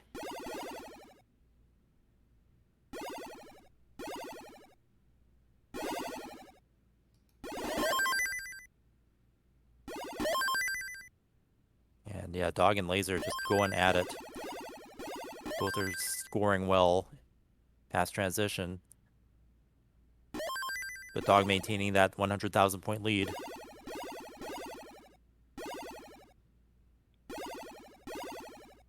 Probably going to see that one end in kill screens, so let's go.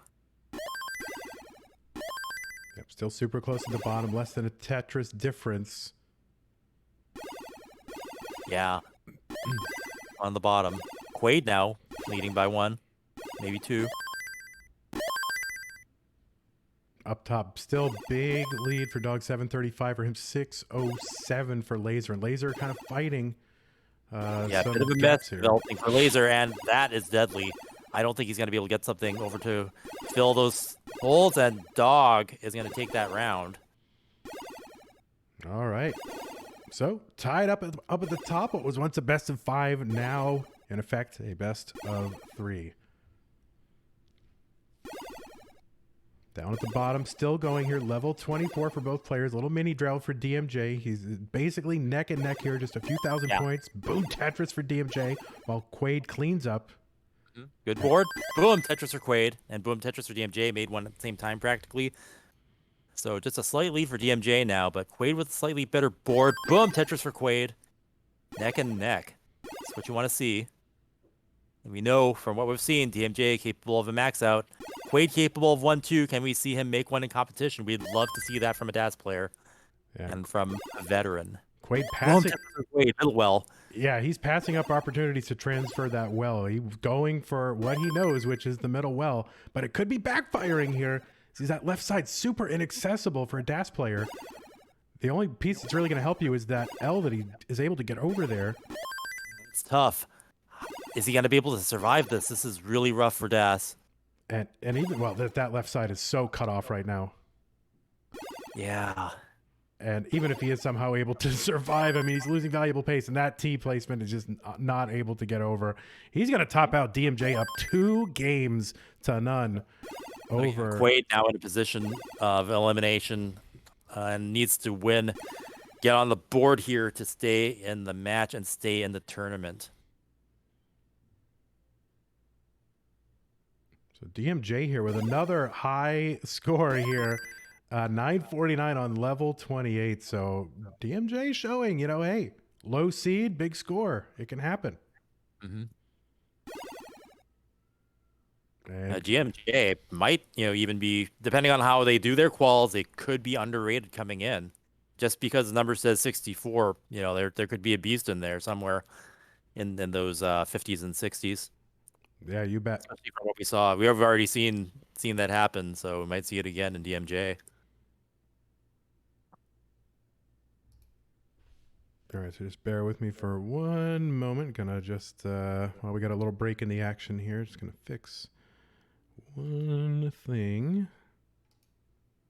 So pardon me if you see a little glitch here. And we'll do the other one while we're at it. All right. It's just, if you're not hearing game sounds, sometimes I got to refresh this whole dealio. And it's kind of cool seeing, the different rituals of players. Lazer hitting the bed, dog hitting the water. Yeah, I can relate. Like, I need both. I need a nap and I'm thirsty. So, the dog chugging his water or whatever it is he's drinking as the countdown's going. Is it going to be good this time? Maybe not. All right, we're going to get these games underway. All 4 players are ready. 3-second gap. You're going to get 2. 3, 2, 1. Tetris, stress. And 3, 2, 1. Tetris, stress. I tried my best. Awesome. It's fine. It's all good. And dog did take that swig as it was counting down. So. All right. Yes, underway indeed. Quaid looking to stay in this tournament, needs to win this match. Of course, both players on the bottom need to win this match in order to stay in the tournament, but Quaid just 1 game away. DMJ whipping that controller around like a Wiimote. I don't know what that was, but whatever works, I guess. Maybe it was a moth or something in the room. I hear those can ravage Tetris players.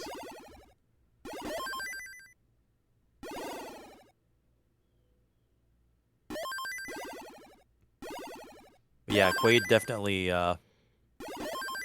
wanting to see him win to represent the DAS play style and the veterans here in the tournament. There's not very many players of either of those type left, and Quaid's definitely been cheered for by many of our fans because he can do that. He's both a veteran and plays DAS, and set the DAS world record for qualification and performed so well in quals.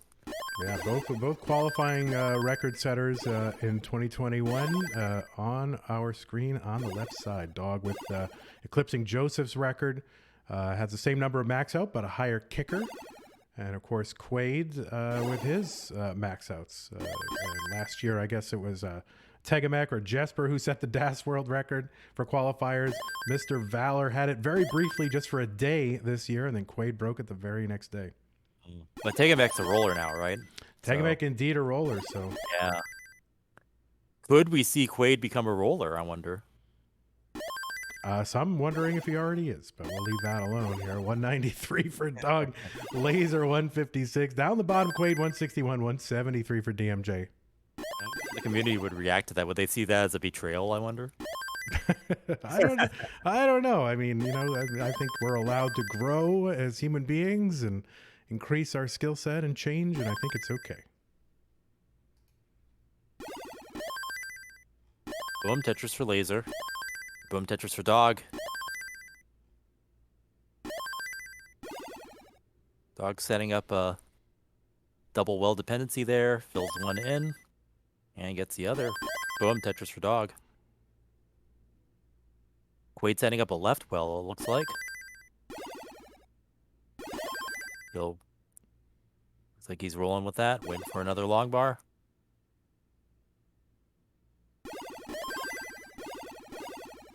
And boom, Tetris for Quaid. Down by about a Tetris. Still a pretty close game. Still early on. Dog playing way up high. Has a nice well set up. Boom, Tetris for Dog. We are neck and neck up on top.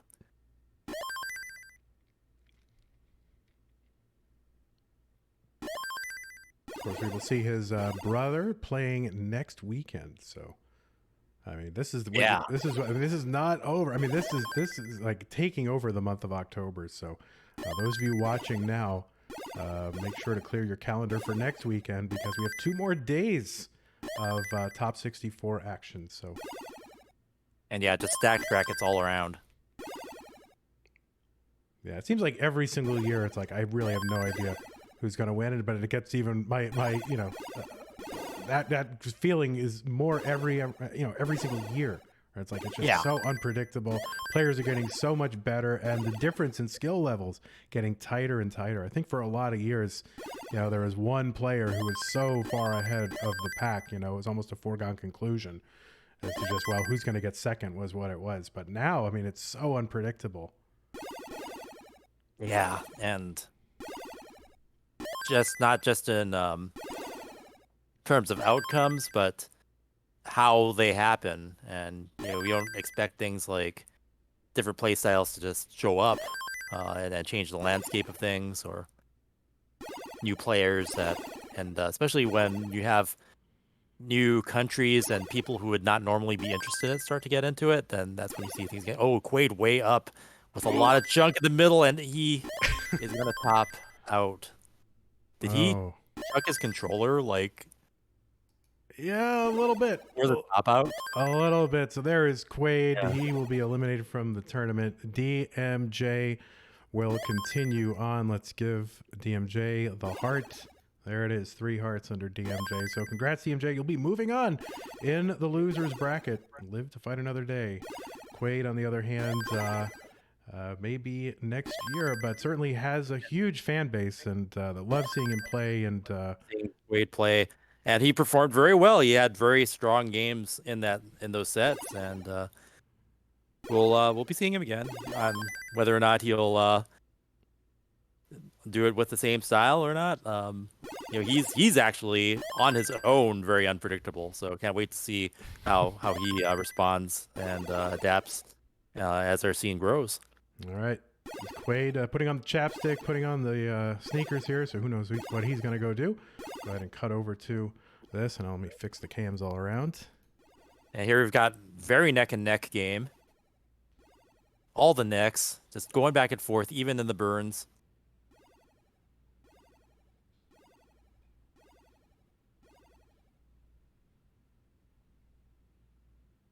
$148 lines, 149, 602, or now 628K for Dog and 624K for Lazer.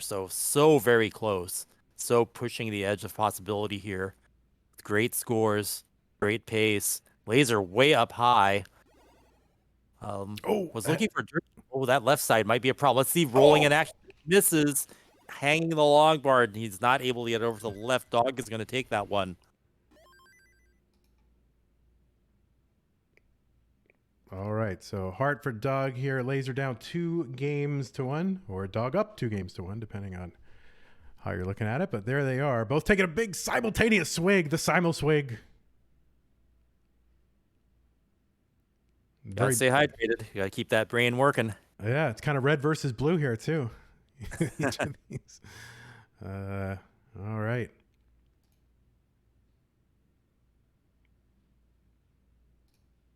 Looks like Max Out Club might be stuck again. I don't know. We'll see. But yeah, now with the big screen here, we get to see Lazer's rolling technique up close. which is kind of cool.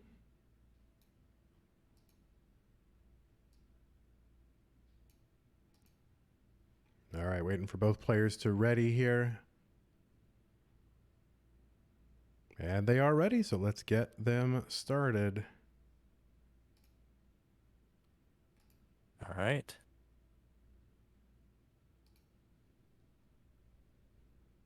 Three, two, one.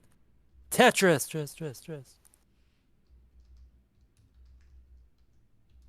And dog with early tuck. That's kind of how you got to do it when they give you those pieces to start out with.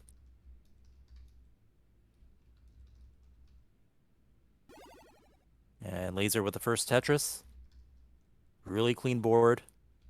Yeah, you can kind of appreciate the speed when he Lazer flicking his fingers across the controller. It just flies across.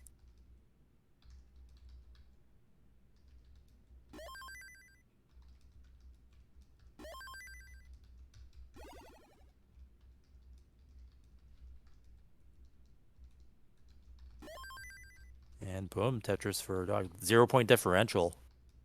So they are more neck and neck than you can handle. Dead even.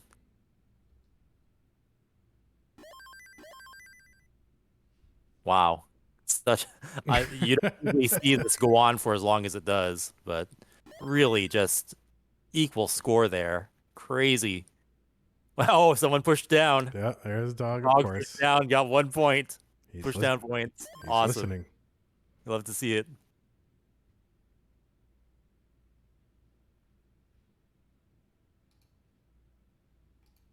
And let's see what the score is after he gets this Tetris. Yep, he's got that 1 point, 1 point lead if he matches Tetrises with Lazer. Okay, so someone made a single or something along the way, but that was probably the longest I've seen a in competition 0-point differential. That was pretty cool. I don't know if there's an official record for that, so we may have to go have our crack research team look this up. I remember that sort of thing was going on with Joseph versus Corian in the 2019 final. That was pretty fun to watch. And of course, that was same piece set, so it was even the same piece movements as well. Same piecement places. Piecement places. All right, Tetris for Lazer, 274, 235 dog waiting, but a little mini drought for him. Yeah, so Lazer with a 1 Tetris lead now. But yeah, it's just a matter of when the pieces come. They're both super focused. I mean, the other games were a bit more varied, but this one's just really looks like they're really focused and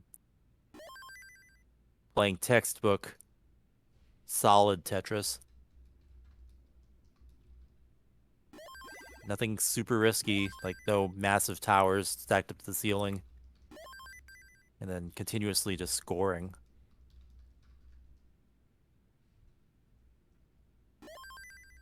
Okay, Lazer doing a tuck. Doing everything he can to keep everything super clean. Nice spin there by Lazer. Boom, Tetris for Lazer. Now with a 1 Tetris lead. Dog firing back. About a half Tetris apart now.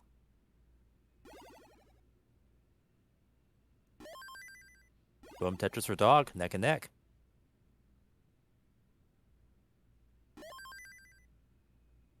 Yeah, super close, just separated by just a couple lines at any given time and just a few thousand points. So Look at Lazer's TRT. His Tetris rate's 93%. So these are going to be monster scores. Like, they're playing so well this round. This could be the one you know where 2 players push each other in, and then we see some really record-breaking numbers. well, it has that potential for sure. But this is why we play the games. All right, 4088 for Dog into the lead, 467 Lazer. And both are going to Tetris. Yeah, still super close. Wow. 88% Tetris rate for Dog, 87 for Lazer. So yeah, pace just right on the line, right on par with each other.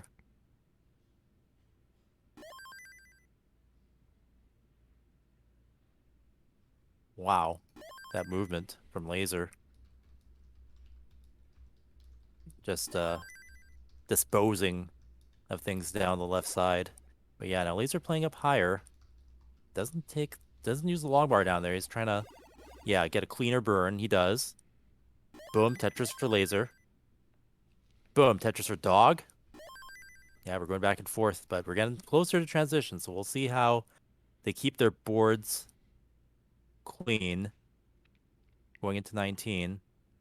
Dog with kind of a higher stack now. Yeah, getting droughted a bit here. Yeah, declined to take the triple, passed on it, and held out for the Tetris and got it.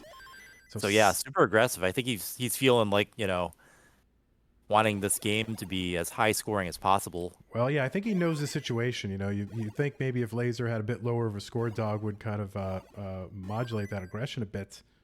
But 670K plus transition for Dog. Amazing.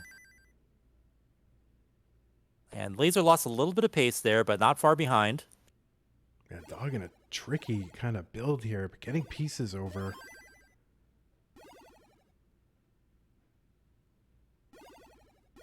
Yeah, it's something within his ability to survive.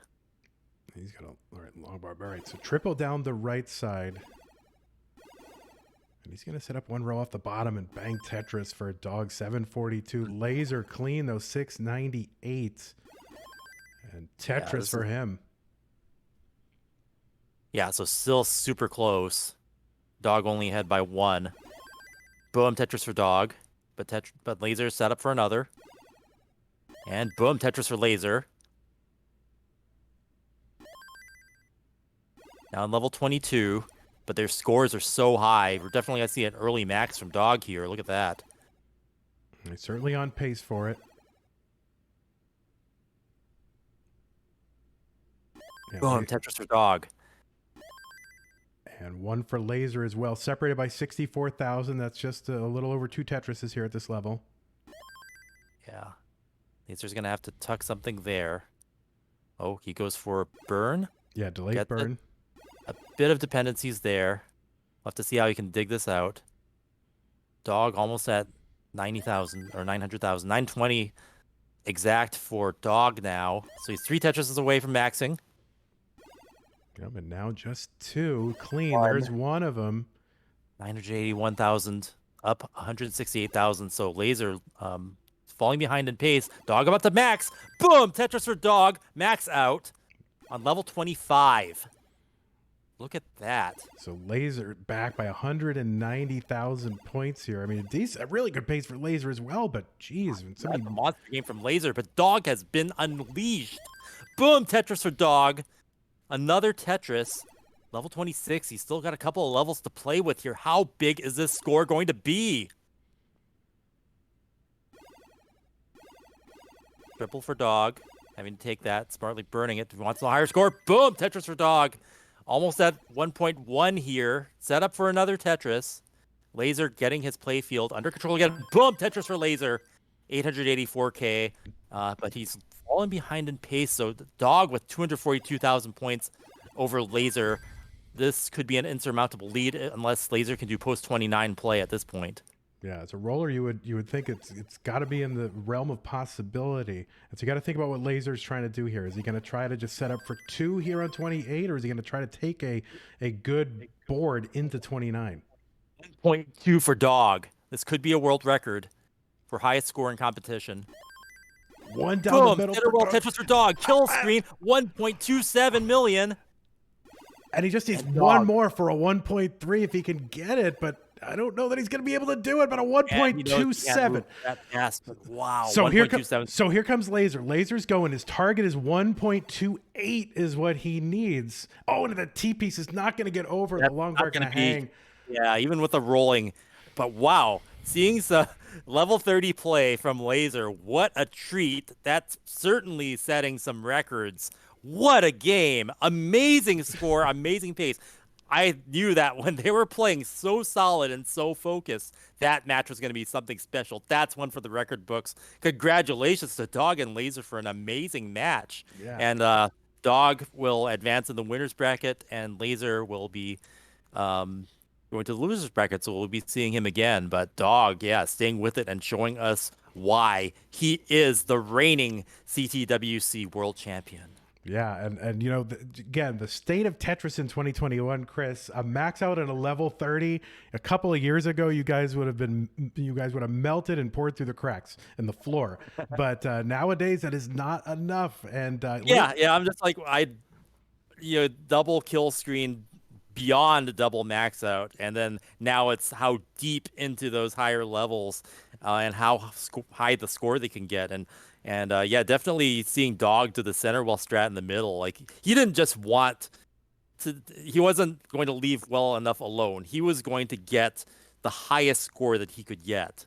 And that's some really super high level play that the sky's the limit. Who knows what we'll see next. All right, let's take a look at our bracket here. Of course, we have Dog here waiting for the winner of the next group of players, which is going to be Jerpidude and Daasiann and Pokenerd and Guerrero. So we got dudes and nerds and all kinds of folks in this one. So just give me a moment while I set that one up. And yeah, and then we will continue on. So Dog playing Tetris is now Dog waiting for Tetris. All right. I don't know if we have any sponsor stuff we want to do here while I set all this up, but I'll be a minute or two. I think we went through a full loop of all of our, unless you want to start it all over again. Yeah, I don't know. Or we can just kind of, vamp and just hang out with everybody or whatever. I think vamping is a good, after that performance, like that was a highlight reel in of itself. Lazer actually having a super good game. I mean, even you see him max out and you see him actually play post 29-30. He had a spout there where he had to do a lot of burns. So had the game given him different pieces, and it's kind of a shame that you kind of want to see players like Dog and Lazer have same piece sets, because then you'll know we're getting to the point where the players are so good, you want to know for sure, and you want to see them fully tested. So maybe in the future, for top 64, we'll find a way to do it. But yeah, definitely such great play, and you have to have two players in a match be able to push each other that far, and we saw that there. Yeah, definitely. So, yeah, I mean, just incredible stuff happening here. A 1.27, which fairly certain. Now, we may have had somebody else that got a 1.2 in competition yesterday, but it wasn't quite a 1.27. So, certainly in CTWC history, I think 1.27 competition record.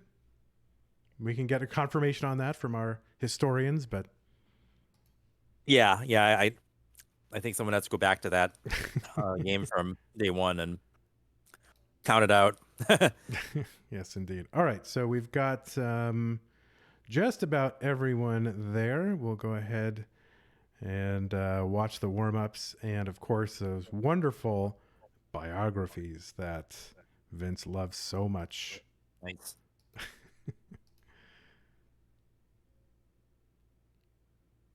But yeah, if whoa, what was that? Oh, I just flashed. Sorry, I hit the wrong button. All right, there we go. So yeah, new set of players. We've got Jerpidude on the left. We've got I don't know, some sort of pointillism happening over on the Asian side, so we'll have to use our special puke fix button. And Pokenerd versus Guerrero on the bottom. Hoping to see that Pokenerd smile. So cool from last year. And yeah, I heard he uses his foot to anchor the controller for his rolling technique. And Pokenerd last year was not a roller. So once again, we're getting to see a player evolve, and his quals just crazy good. Getting so many max outs to get a nice 16 seed.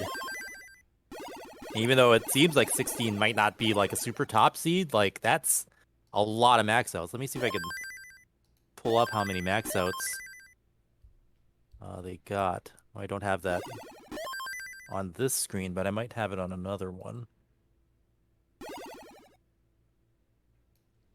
All right, so really interesting group of players here. Definitely online veterans. Jerpidude and Daasiann did play last year in CTWC. I think Pokenerd did as well, and I think this is Guerrero's CTWC debut. So certainly none of them really strangers to the online circuit. Jerpidude really in the last year establishing himself as one of the most improved and best players in the world. Daasiann always making it to the top level in every sort of online competitive scene, getting into the monthly Masters event and other events like that. So and of course Pokenerd, a roller now, was a tapper for a while, but again another one of these folks who've taken up rolling in the past several months. And Guerrero, of course, no stranger to the Classic Tetris LATAM scene, which is its own vibrant and exciting scene, to say the least. Isn't that crazy that there's like multiple scenes with their own culture and stuff? I'm just finding out about some of those now, and LATAM seems really fun.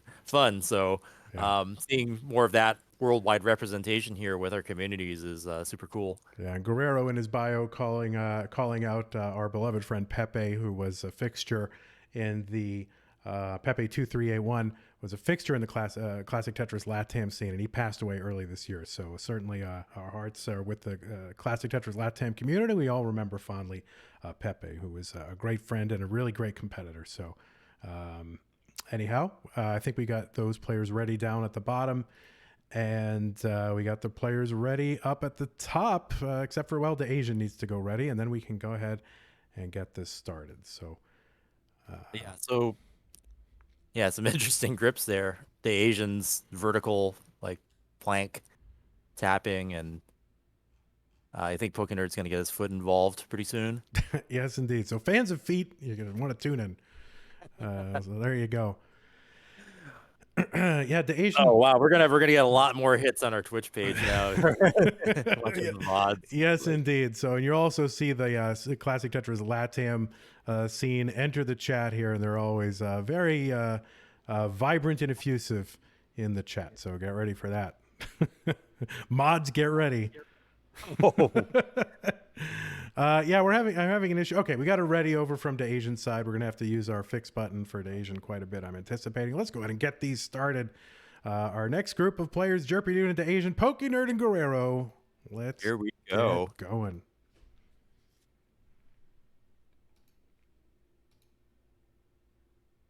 Three, 2, 1, Tetris.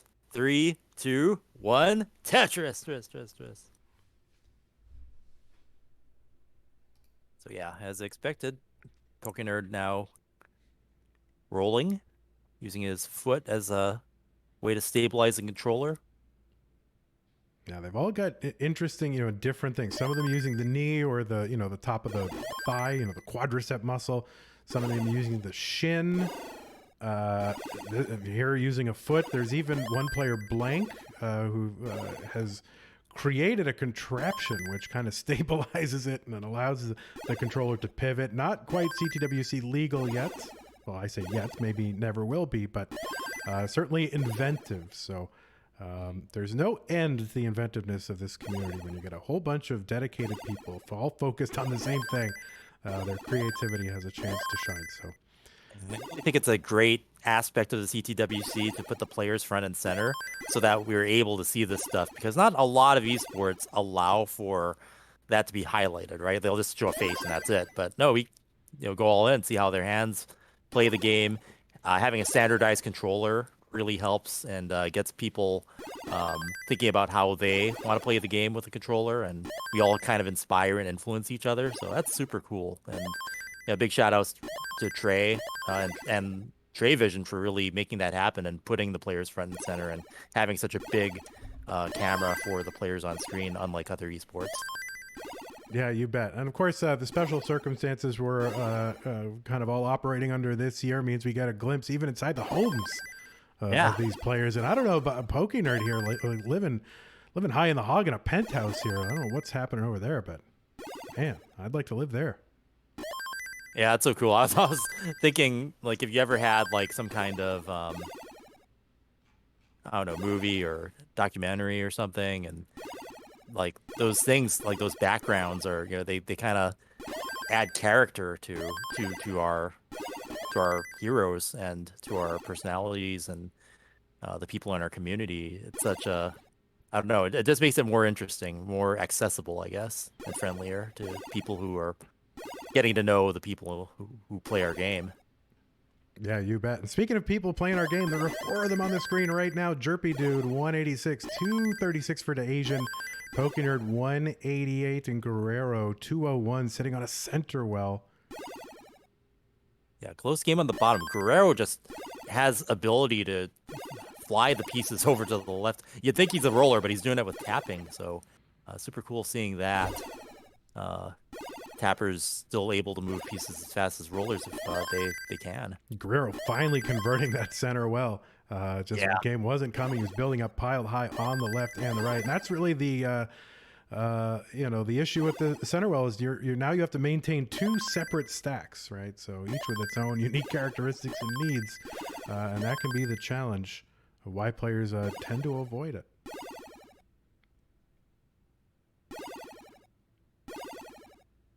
I mean, even though theoretically you think, it's easier to get a piece, a long bar down the center, but the problem is you've got to, get pieces high all the way to the left and high all the way to the right, waiting for that long bar to come. Yeah, I mean, it depends on sort of like your situation, and I think how aggressive you want to play. Like, I kind of like the center well, probably more than other players do, just because I feel I can be more creative with every situation. Mm-hmm. And you can dispose things differently on the left and the right of the middle of it. So yeah, that's true. I think it's just a preference, really. And like, players like Quaid are better with it. Yeah. I mean, for most of us, though, the center well is very creative, except for creating the one thing that you want, which is points. So, but yeah, so Guerrero here, 354, 281 for Pokenerd, 360 up top for Jerpidude, and Daasiann 412. Wow, Guerrero just having to navigate the long bar through like a maze of material there to score and keep his playfield clean. But that's versatility and being able to know that you can do that. Yeah, you bet. 2 dirty Tetrises in a row for Guerrero. And underneath those 2 dirty Tetrises is a waiting center well, which he's going to convert as well. So Guerrero up to 162,000 point lead over Pokenerd. And up top, a 1.5 Tetris lead for Daasiann. Yeah, I was just going to say, Guerrero's versatility and being able to Tetris off of those situations has given him that massive lead. So, wow, just... Showing how being able to use your playfield in ways like that is actually a viable strategy. Yeah, speaking of dirty center wells, Pokenerd converts one of them, and he's got another one waiting. He converted the wrong time. 2 long bars he wasn't able to use, but he gets it, and boom, a dirty center well Tetris for Pokenerd. We are just about to transition. Pokenerd. Yeah, the players need to get their playfields in order, and Guerrero's is looking good, but he's up high. Is he going to hold out? No lines to burn. Ooh, it's so high. Oh! And he gets line bar over. He's able to Tetris. Boom, Tetris for Guerrero. Wow, so risky. Long bar just coming at the right time for him to survive that. Yeah, he ended up hanging an S-piece, though, in the aftermath, and that has caused his stack to really just go south really quick. So he's got a little bit of burning here to do. That J was not going to get in there like I think maybe he thought he was going to be able to get it in there. But he's keeping it clean, and those survival skills, yeah, he's going to recover quite cleanly at that if he can get another long bar. Oh, and he's set up again. So where's the bar? I think he's kind of all in on this bar. Yeah, and it comes. So it's a mess, but but you know what? He's 110,000 points ahead. Pokenerd has a chase down game. Yeah, 592 target for Pokenerd right now. 592. Plenty of runway to do it. Can't exactly sleep on it, but it's definitely doable. And up on top, another 100,000 point lead, this time to Daasiann over Jerpidude. As we progress through level 22.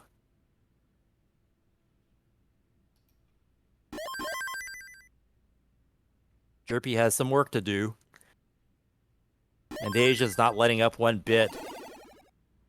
All right, Pokenerd. Monster pace. Pokenerd. Already at 763k. Yeah, Pokenerd chasing this down, really just a Tetris and change away now. Yeah, there's Algar. Boom. Tetris for Pokenerd. One more ought to do it, or he can hit some doubles. Yeah, just single. Do it. Yep, just about there.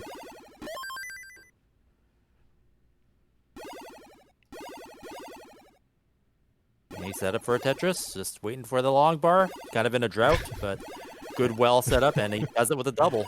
Yeah, I wonder if probably just gonna get the boom Tetris for Pokenerd to get that exclamation on that victory. But well played game by both. A lot of versatility shown in Guerrero's movement of the pieces in the playfield, and Pokenerd playing a solid game there too. Up top, we've got Jerpidude back by about 46,000. We're on level 26. Players approaching kill screen, just a couple of levels away. And, yeah, Jerpy has caught up. Yeah, the Asian board was behind earlier. Yeah, the Asian's board was looking really messy for a moment there, but able to get that cleared away fairly quickly. But losing pace here to Jerpidude, who's less than a Tetris away now. We're going to start the countdown on the bottom game, just get them underway.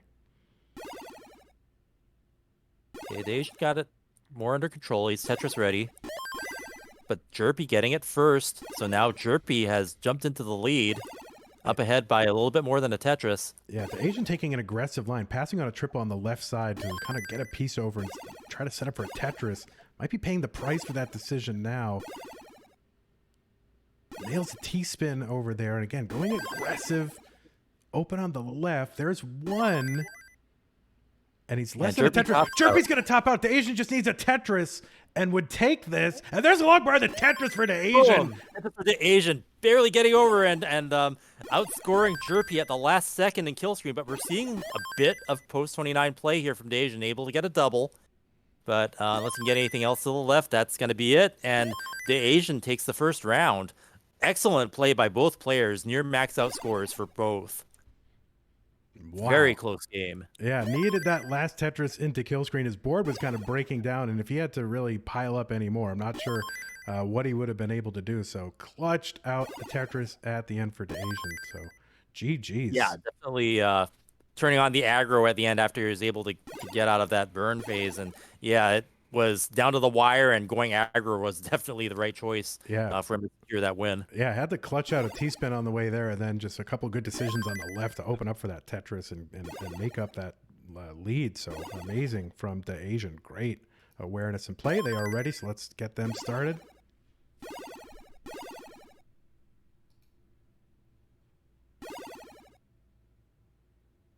Three, 2, 1. Tetris.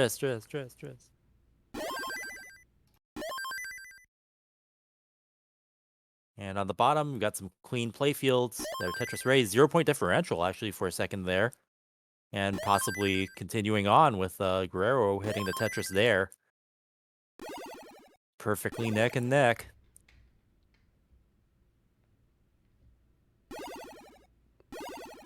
Yeah, for a while, they're one line apart. Now, again, the same line, same score, so pretty crazy. That's going to change now, though, as Guerrero gets a couple of Tetrises in quick succession.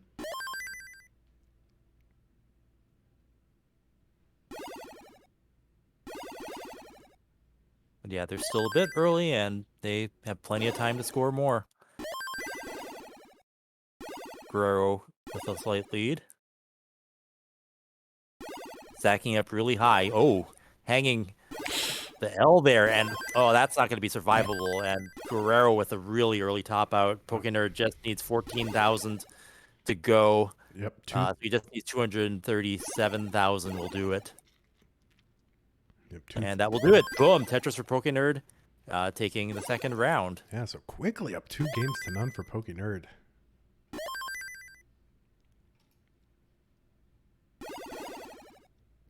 And where's my heart button? There it is.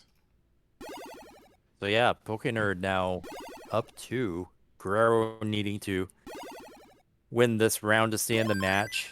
Otherwise, he will be going to the losers bracket. All right, a couple of readies down the bottom. We'll get them started.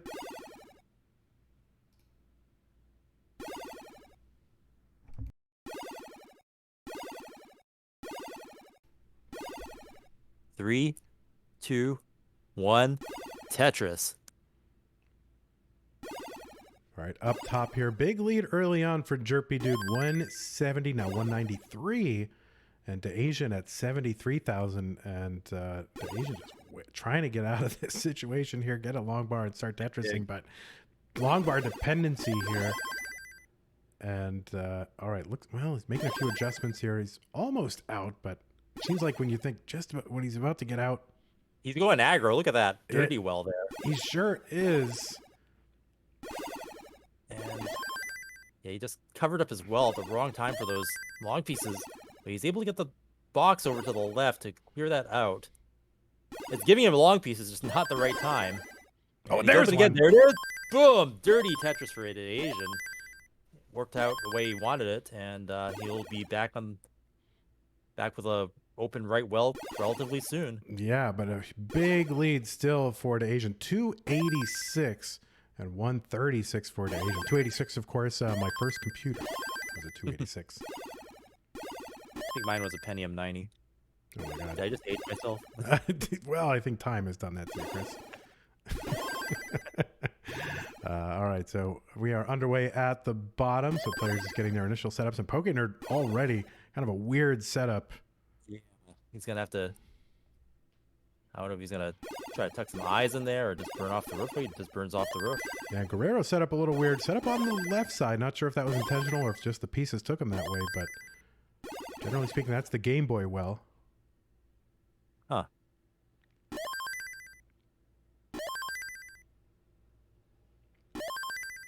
You know, players who come to NES Tetris from having played Game Boy just kind of... They're so high. Oh, wow, no. I don't know. Rival up there. Crazy. He's going to top out. So Guerrero takes one, stays in this match. Pokenerd with that smile, though, I guess. He bit off a little bit more than he could chew. So, right. But he's in good spirits, so we like to see that. All right, so as soon as they're ready, we'll get them started. Up top, 427, Jerpidude, 276 for Daasiann, so still a big lead for Jerpidude as they enter 100 line turn. I grow Jerpy, making him misdrop, creating a really tough roof to burn off, but he manages to throw down a Tetris even with that in the way. Oh, nice line spin. And the line spin, so... You know, even though that wasn't technically a dirty Tetris, his board was very filthy when he got that Tetris at the bottom. Yeah, that was pretty nuts. But yeah, there should be a word for that. All right, we're ready down at the bottom. So 2-1 for Pokenerd. And where's my button? There's my button. Yeah, hopefully Guerrero can get some momentum from that. On the board now with a win. Dirty Tetris for Jerpy. Yeah, very dirty there for Jerpy. 489. Daasiann cutting into that lead. Jerpy spending time burning and Daasiann scoring. Yeah, this is his chance to come back. They're both at about the same number of lines, about 10 lines away from transition. So Daasiann's got some work to do, but his board's in a good shape. Up high, waiting for those long bars. There's one. Boom, Tetris for Daasiann. Jerpy's also set up, so Simul Tetris there. Daasiann transitions, level 19. 3 Tetrises behind. Boom, Tetris for Daasiann. And Jerpy maintaining the aggression through the level 19 transition. Both players with great looking play fields. They're going to continue to score. Well, Guerrero's still getting started down there, but going to that left well. So clearly that was intended in the previous game.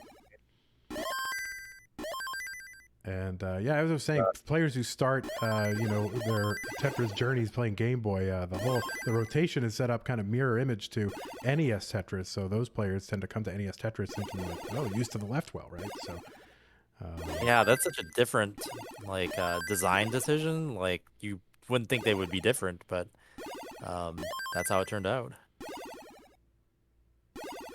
All right, 645 up top for Jerpidude, 578 for the Asian, so separated by just a couple Tetrises and change. Jerpy gonna get one, the Asian gonna get one. Down the bottom, both of these players trying to dig out.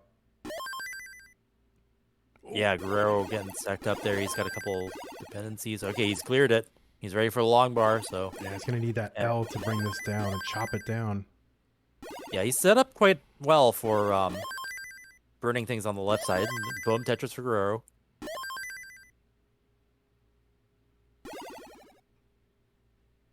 Yeah, he's getting dependent there. See if he can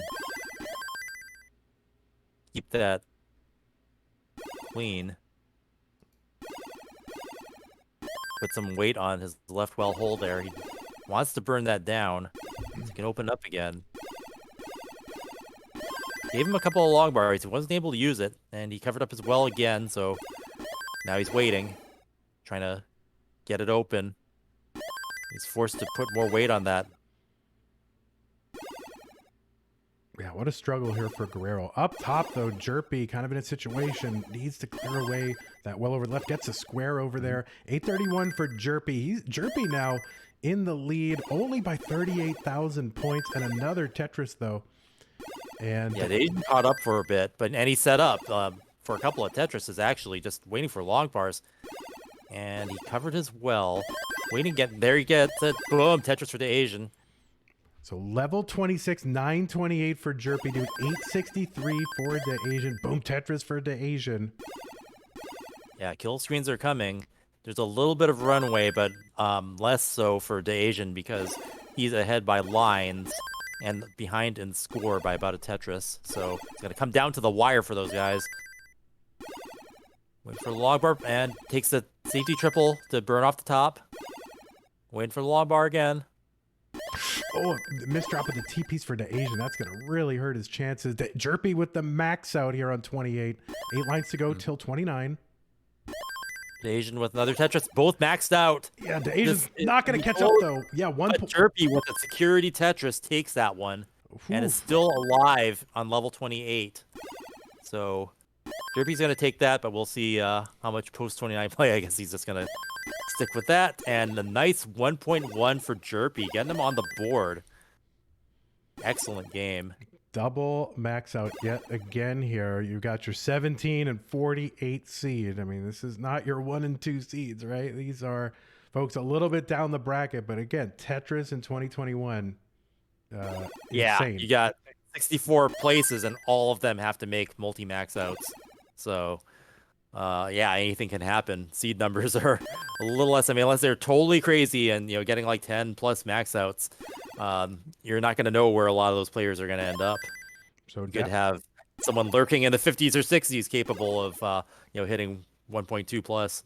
Yeah, you bet. Now down at the bottom, looks like we are a couple Tetrises here difference between these two players. Guerrero still riding that left well, but back. Pokenerd up dirty. Yes, indeed. Extremely dirty. Boom, Tetris for Pokenerd, taking that dirty Tetris. And he's building on top of it. Let's see if he burns it off the top or if he manages to use the material at the bottom for center well. Boom, Tetris for Pokenerd, and he's burned back down. So, all right, you can see transition. You can see as we approach the 19 transition, Guerrero has expertly transitioned that well to the right side as you want to have on 19. 481 transition for Guerrero, 504, now 528 for Pokenerd. So yeah, Pokenerd ahead a bit. Now for me personally, and then I'm a bad player, so there's no lesson here, but for me it's quite a mental shift to be playing left well for like 6 minutes and then switch over to a right well. But no problem for Guerrero, apparently. 534. Back by a couple Tetrises from Pokenerd. Still very close and a lot of Tetris to be played.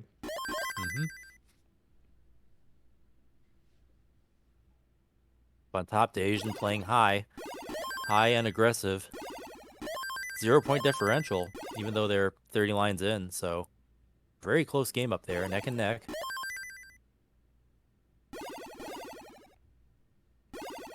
Now we are in still the top part of the bracket, so the players who do lose these matches will go down to the losers bracket and continue on in the tournament.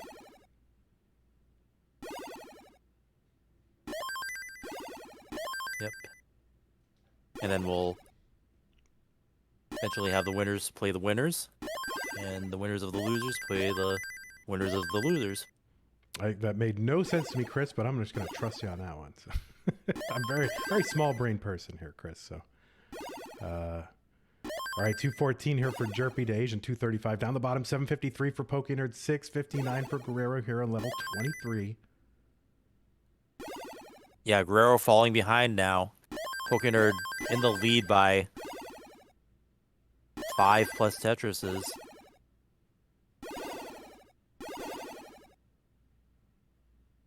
Set up for another one. 813k on level 24, so monster score coming. Boom, Tetris for Pokenerd.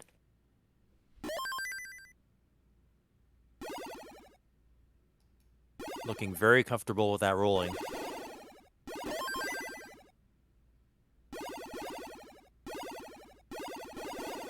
And Guerrero open.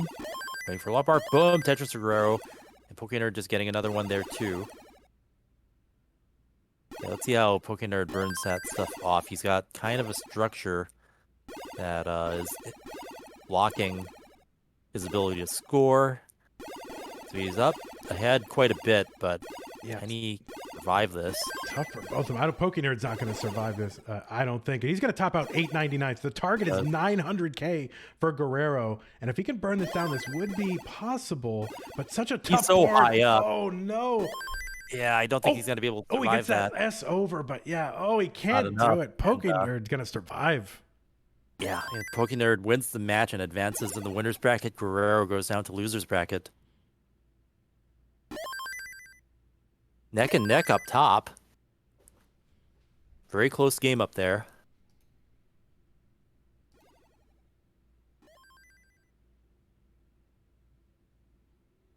And yeah, since both of them have each won a round, I mean, this is a really competitive and closely paired match between two players of equal skill. Love to see it.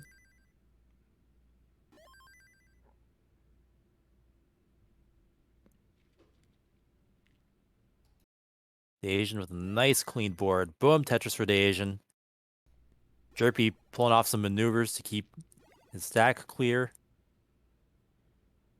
1 point differential. Jerpy with one push down. That's it. That's it. And Harry Hong will say, see? It'll happen someday. You know, there'll be that 1 point differential. And with the level of Tetris being played nowadays. Yeah, you bet. 459 Jerpy, 502 now for Daasiann, so still super close. Heading toward transition territory. These will be fairly healthy tournament transitions. Yeah, this reminds me of that game that Dog and Lazer were playing earlier, where they were just like both super focused and in sync with each other. Like there's like a synergy where they're both gonna like yeah, feeding off each other. You know? out. Yeah. All right, Daasiann setting up long bar aggressive column 9. Boom, Tetris for Jerpy. Again, 1 point differential. 1 point. 1 point transition difference. Neck and neck. So much neck and neck Yeah. is amazing. Their transition difference was 1 point. Is that the most neck and neck game you've ever seen? This is the most neck and neck game I've seen. Because usually you see that like at the start of the game, right? Like, Yeah. okay, so it just started. No, we're at transition, 1 point differential. Yeah, 130 lines in. There's a lot of room for difference. And of course, not even getting the same pieces. Yeah, crazy. Boom, Tetris for Daasiann. Boom, Tetris for Jerpy. Daasiann with a bit of a lead. But, you know, Jerpy's right there with it.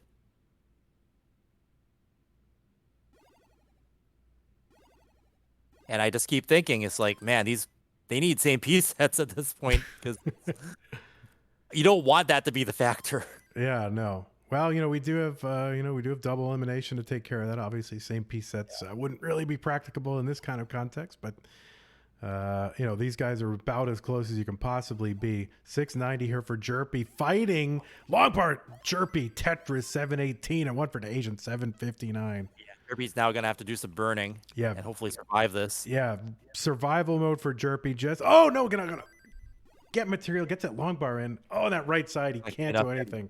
The Daasiann, emerges from that, even though the match was so close all the way up to that point. Yep, the Daasiann is good. You can go ahead and top out. You are good. But yeah, what a fun game to watch, just seeing how close they were throughout. A 1 point difference in transition score at 130 lines. So cross the line, 1 point difference. That's insane. That one pushdown point, props to Jerpy for that 1 point. Yeah, really put the pressure on, right? Yeah. That's it. The Daasiann's gotta step up his game. Yeah. Daasiann's gonna have to get 2 pushdown points, right? So there it is. All right, let's see. Jerpy's ready. We'll go ahead and wait for Daasiann here to do the fingers and all that and get ready. Mm-hmm.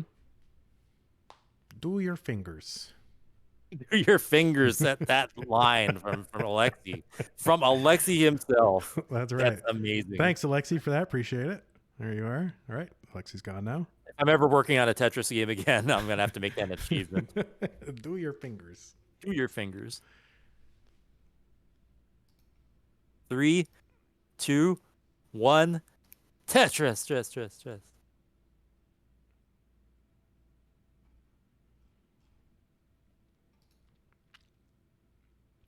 Oh, we got 12 pushdown points for Daasiann. Oh, that's gone. They know. Battle lines being drawn right now. Yep. Yeah, you don't want to. I mean, we know it's going to happen someday, but you don't want to be the loser in that match where pushdown points are the factor. Yeah, that's for sure.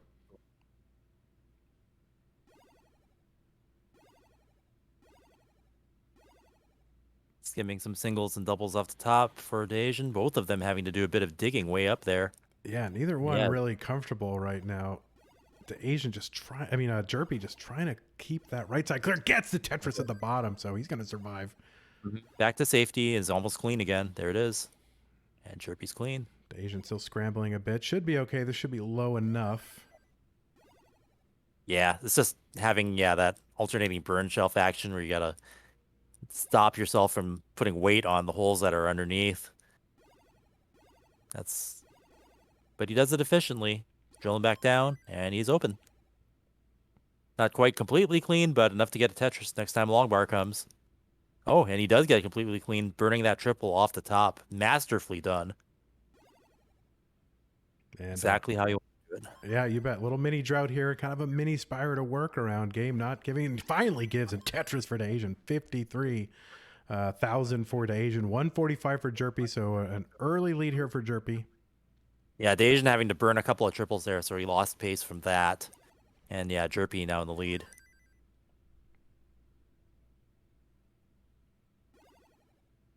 And column 8 Tetris for Jerpy.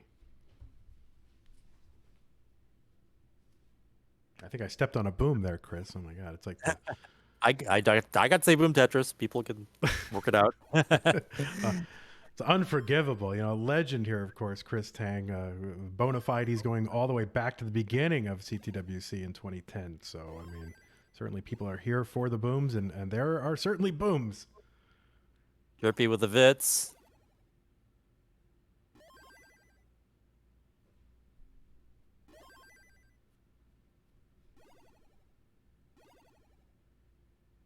So yeah, both players trying to keep things as clean as possible now. Yeah, good adjustments for Jerpy to get Tetris ready.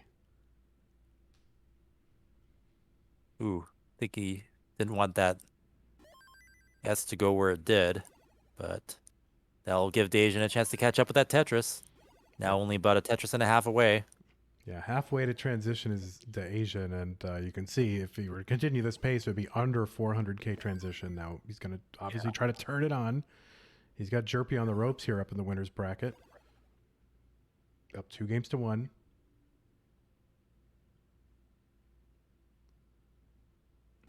Jerpy setting up a dirty. And there it is. Boom! Tetris for Jerpy. And Daasiann playing up high. Burning out triple off the top. Boom, Tetris for Daasiann.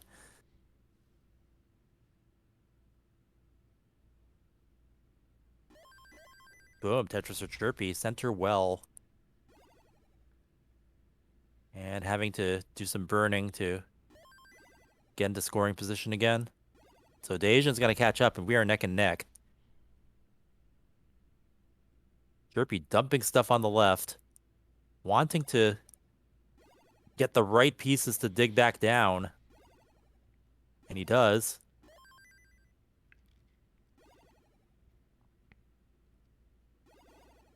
Keeping that center well set up.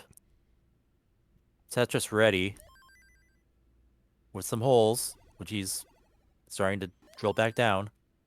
And that's going to allow Daasiann to take the lead. Up by a half Tetris.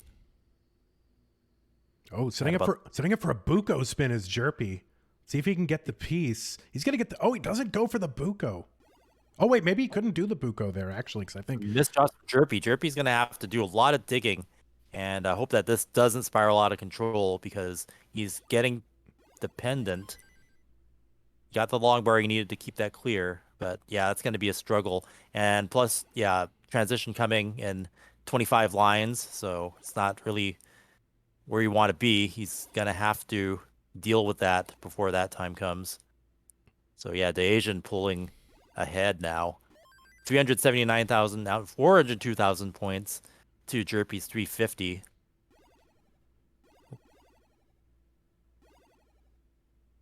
Boom, Tetris for Daasiann. 7 lines from transition, so we'll be able to get another one. Tetris for Daasiann again.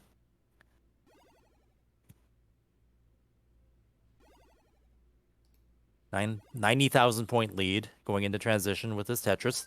Boom, Tetris for Daasiann. 473,000 points at transition. At 110,000 points ahead of Jerpy's 366. Jerpy transitioning, still got some junk on his board. He's cleaning the bulk of it off. Oh, here's a setup dirty here. Yeah. Boom, dirty Tetris for Jerpy. All right, Jerpy finally back clean again. Yeah. Probably relieved for that. And boom, Tetris for Jerpy. Getting that first clean Tetris out of the dig. Barely getting those pieces over. Still waiting for long bars. Ooh. There's it. Boom, Tetris for Jerpy. Barely getting it over. Just having to play aggro. Boom, Tetris for Jerpy. To keep up with the Daasiann. 80,000 point lead now. Jerpy at 478. The Daasiann at 588. So 100,000 point difference. Jerpy's got some catching up to do to stay in this bracket, the winner's bracket here in this match. So Jerpy starting to turn it on, but Daasiann keeping pace with him, so not really able to cut into this lead at all. Yeah, Daasiann's been playing aggressive, high, and scoring Tetrises this whole time, so it's going to be tough to catch up.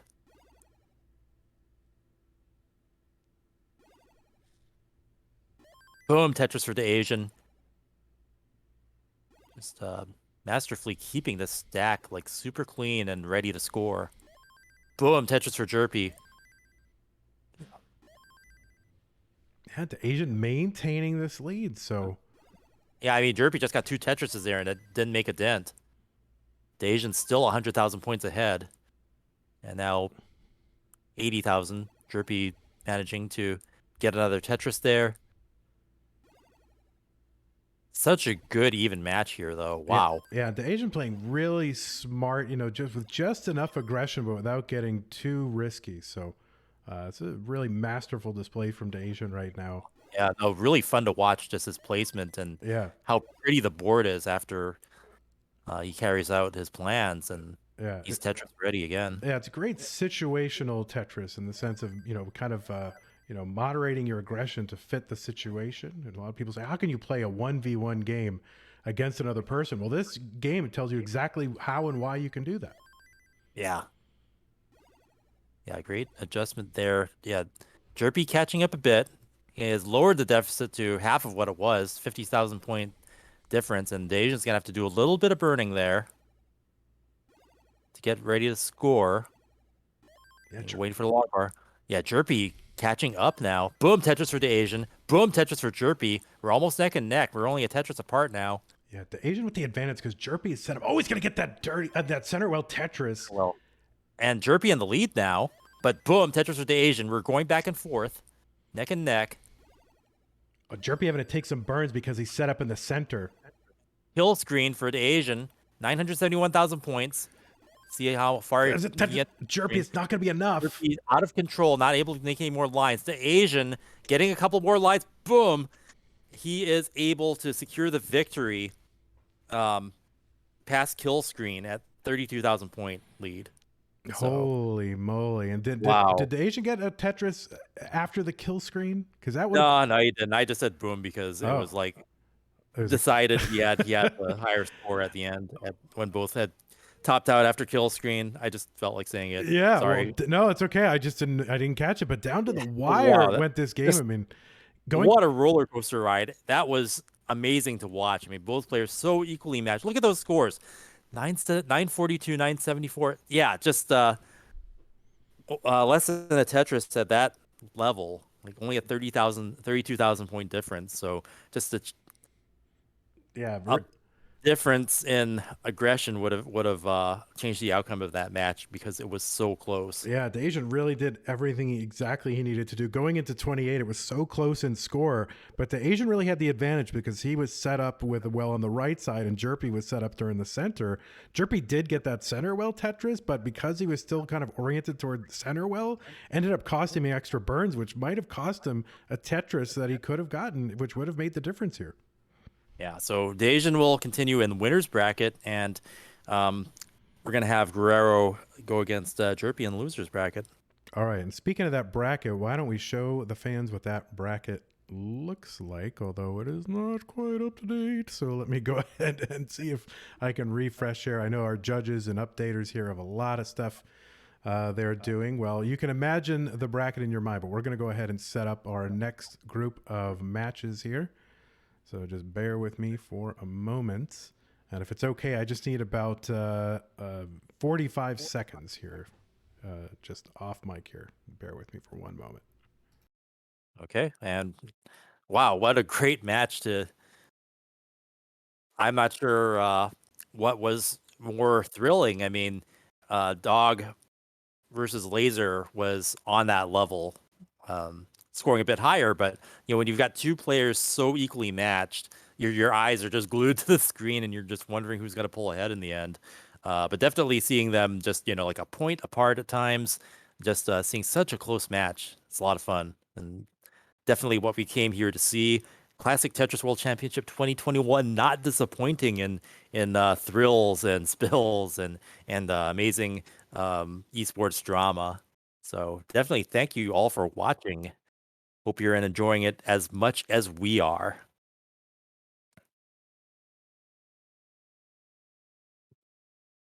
So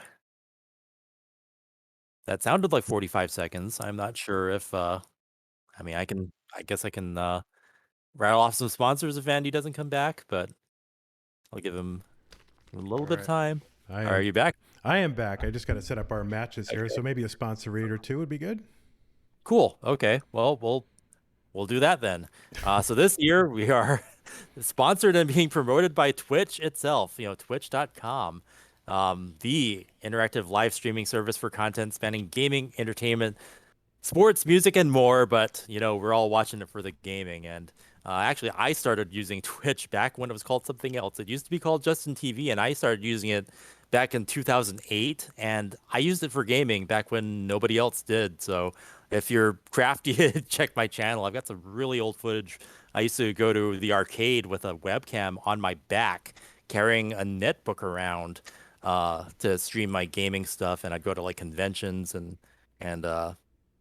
play stuff. And it's just been a fixture and definitely on the cutting edge of gaming streaming. So thank you for Twitch for sponsoring us this year and helping us to promote Classic Tetris and expose it to an audience that might not normally get to see it. I mean, people, into their Minecraft and Call of Duty and stuff these days, their Fortnite, they tune on to Twitch and they see Tetris there, and kind of everybody knows Tetris, but they might not know just how competitive and compelling it is until they see our video and streaming. So Twitch is helping us out with that.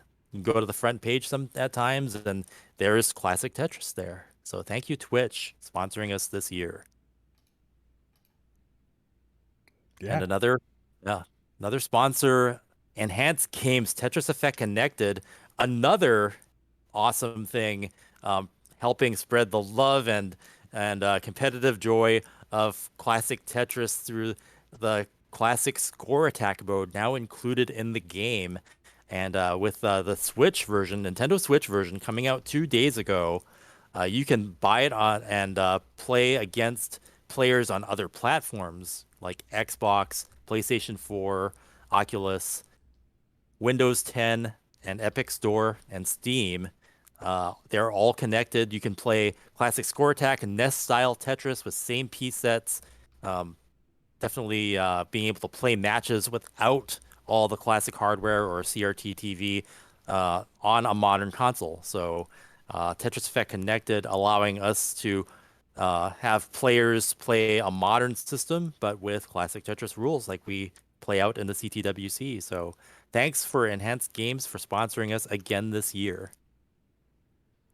All right, we're still trying to get our players to join their appropriate rooms here for the online play. So just going to be a few more moments while we get that. So I think we have tons of We're sponsors. about halfway through our day while we do our second round of giveaway, because there's going to be 2 winners. So this will be the second of the 2. And to enter, all you have to do, you in Twitch chat, have to just type out and say the word connected, CONNECTED, in the chat to enter. And some bot's going to game that says connected, and we'll have a winner, and we'll announce that before our final match today. I love this pun. I look at the chat. Oh my God, I can't wait. It's all connected. Oh my God. It's amazing. Amazing. It's like someone set this up for you so that you could make that pun. Like they just knew that you wanted to. The first time I made that pun was CTWC 2019, and I don't even remember what it wasn't set up, but it was funny. So I don't know. You have to probably catch either the VOD. I'm not sure if it made it onto ESPN. It might have. But yeah, I remember the first time I said that, and it just came off so well. And so anytime I can say that, I find an excuse to do it, and that's great. All right, looks like we're back. We are back indeed, and the bios are up. So Vince is, I got Vince off my back for another 45 minutes, which believe me, is like the best, most rewarding part of this is if Vince is not barking at me. That's for sure. No, it's great seeing those bios there. All right. Great seeing the flags. Winners brackets up on top. Pokenerd versus Daasiann. Losers bracket on the bottom. Jerpidude versus Guerrero. Yes, indeed. So, all right. So as soon as we get readies from these players, we can go ahead and get this underway. I'm sure they're all eager to move on and see where they're going to be next. So let's go ahead and get it started. We got 2 ready players down at the bottom and just the top here waiting on them to ready. And we've seen some pretty gripping Tetris here, I think, so far. I mean, certainly multiple double max out games, some games going to level 30 and 1.1 from Dog against a max out. And so, again, this is what is happening here in the Tetris scene 2021, where it maybe, 1 or 2 times in a tournament in the last couple of years, you'd see such a game. I mean, this is getting to be routine. And so, being able to have those chops to even get, oh, well, look at this. Pokenerd doing disappearing cards, the magician here. But yeah, certainly, being able to go past max out is huge here. All right, we've got 4 ready players. I say let's get it started. So I'll try to stagger them, Chris, for maximum Chris. All right, maximum countdown here. Oh, perfect. 3, 2, 1. Tetris. 3, 2, 1. Tetris. Oh, that was the best one all stream, Chris. And we are off and running. pushdown points from Daasiann. Wonder if that's something he learned from the last match. That's right. But yeah, 14 points on advantage there. Or maybe he's just tired of us hearing saying, "Oh my God, the exact same score." So I guess that's one way to do it without, losing points to having to do singles and doubles. But worth noting. Jerpy playing way up high, very dependent right there. Bad situation. I don't know if he's going to be able to survive that because the left side is cut off, and Guerrero gets the easy win with a very early top out from Jerpy. Ooh. I didn't see. I know there was like a little mini drought there, kind of creeping up into the toward 20. So I'm not sure how many long bars he got here at the early goings, but Guerrero's good already. Yeah, that was probably the earliest top out we've seen thus far. But yeah, it just spiraled out of control because he wasn't able to clear the left side, and it just stacked up too high. All right, up top we are underway. We're going to start the countdown for game 2. Pokenerd at 118, Daasiann 82. Daasiann was actually in kind of a dig early on, but able to get out of that, and now it's clean. He's got his Tetris factory up and running, and boom, Tetris for Daasiann. And yeah, 3-2-1 Tetris, Jerpy and Guerrero. Mm-hmm. Yep, so up on top, still pretty much, well, we were neck and neck for a while. Pokenerd now in a lead, 40,000 points. Daasiann banging down to Tetris, so they're dueling back and forth down there, or up there.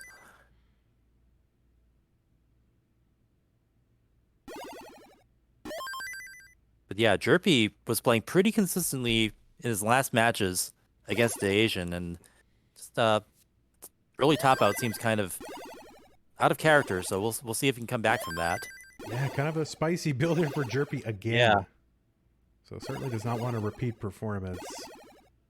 These couple of pieces here is going to help. They're going to help out. Okay, so now it's looking clean. So now you'll be able to score and try to catch up to Guerrero, who's got like about Tetris. About half Tetris head now. Pokenerd with a lot of weight on the well. So let's see what he does. Oh. Wow, super dependent. He's going to have to burn down from the middle. Okay, he's able to open it up. Yeah, no, typically a roller would be able to get a piece over to where he was up to. But, if you can burn it down and get yourself a couple rows of safety, probably a prudent thing to do.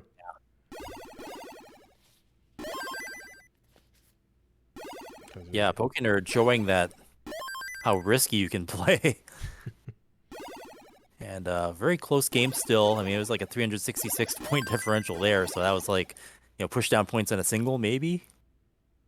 I'm not sure how much a single's worth at.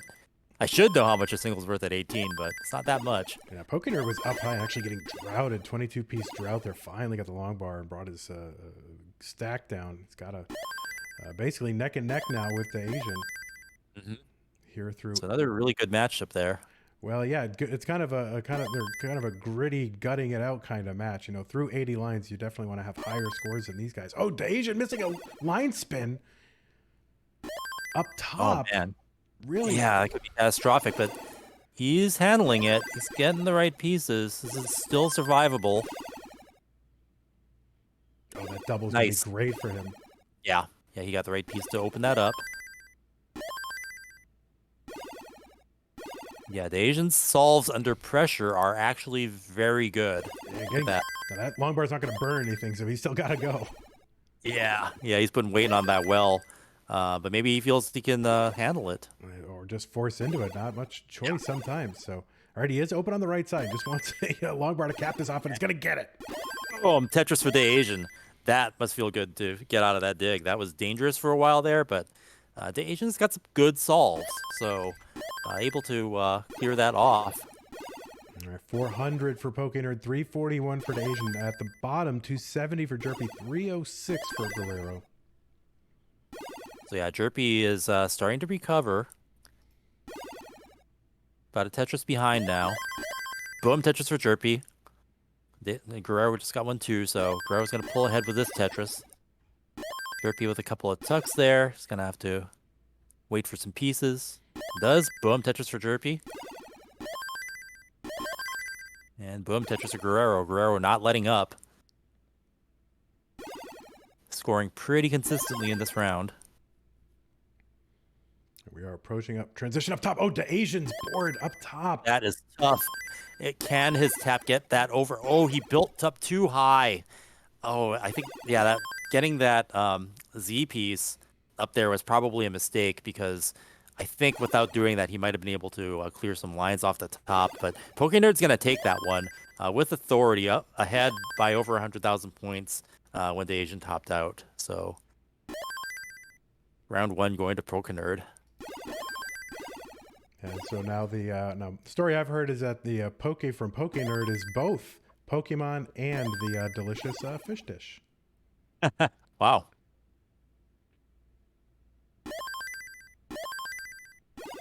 How convenient. Yeah, I'm kind of wanting some of that right now. Yeah. I've got some fish fillets in the freezer. Well, you can. Do I take the chicken pot pie or do I take the fish fillets? I don't know. You can make some sort of, kind of, I don't know, low rent version of poke maybe with those. Thaw them out and mix in some spicy mayo or something. I'm not sure, but that sounds good. It does. Why don't they make fish pot pies? I wonder. I got beef and chicken. But... Yeah, really. Yeah. Sounds like a lot of your diet is pot pie related there, Chris. I don't know, man. I was on like keto for like 2 years, and then I was just like, okay, what am I gonna eat like now that I'm not on it anymore? And I think I got addicted to pot pies as a result. Yeah, well, it's worse addictions. True.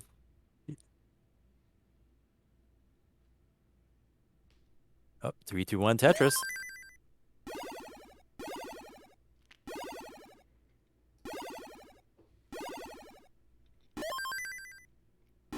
And we're approaching transition here on the bottom game. Jerpy, one more line will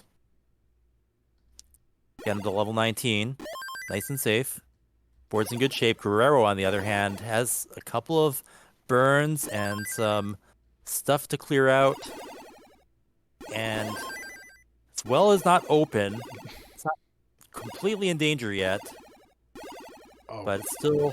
Okay, he was able to open the well. He had to take a double there. Yeah, great down stacking. Go aggressive. Great down stacking from Guerrero. Mm-hmm. Boom, Tetris for Guerrero. Boom, Tetris for Jerpy. Getting one at the same time. Neck and neck. Only 10,000 point difference. Jerpy with the Vits into a Tetris. Boom. With some style there. I mean, people would say it might be a waste of long bars, but if, Guerrero.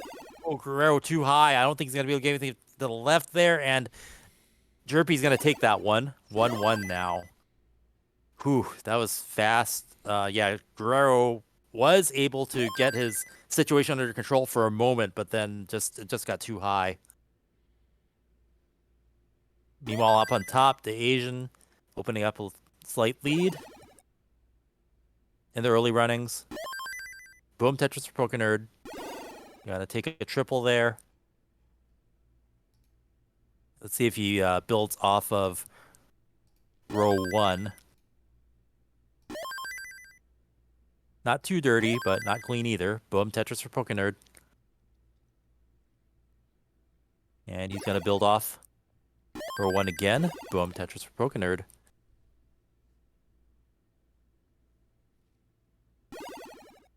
The Asian waiting for a long bar and a bit of a drought. And he gets it.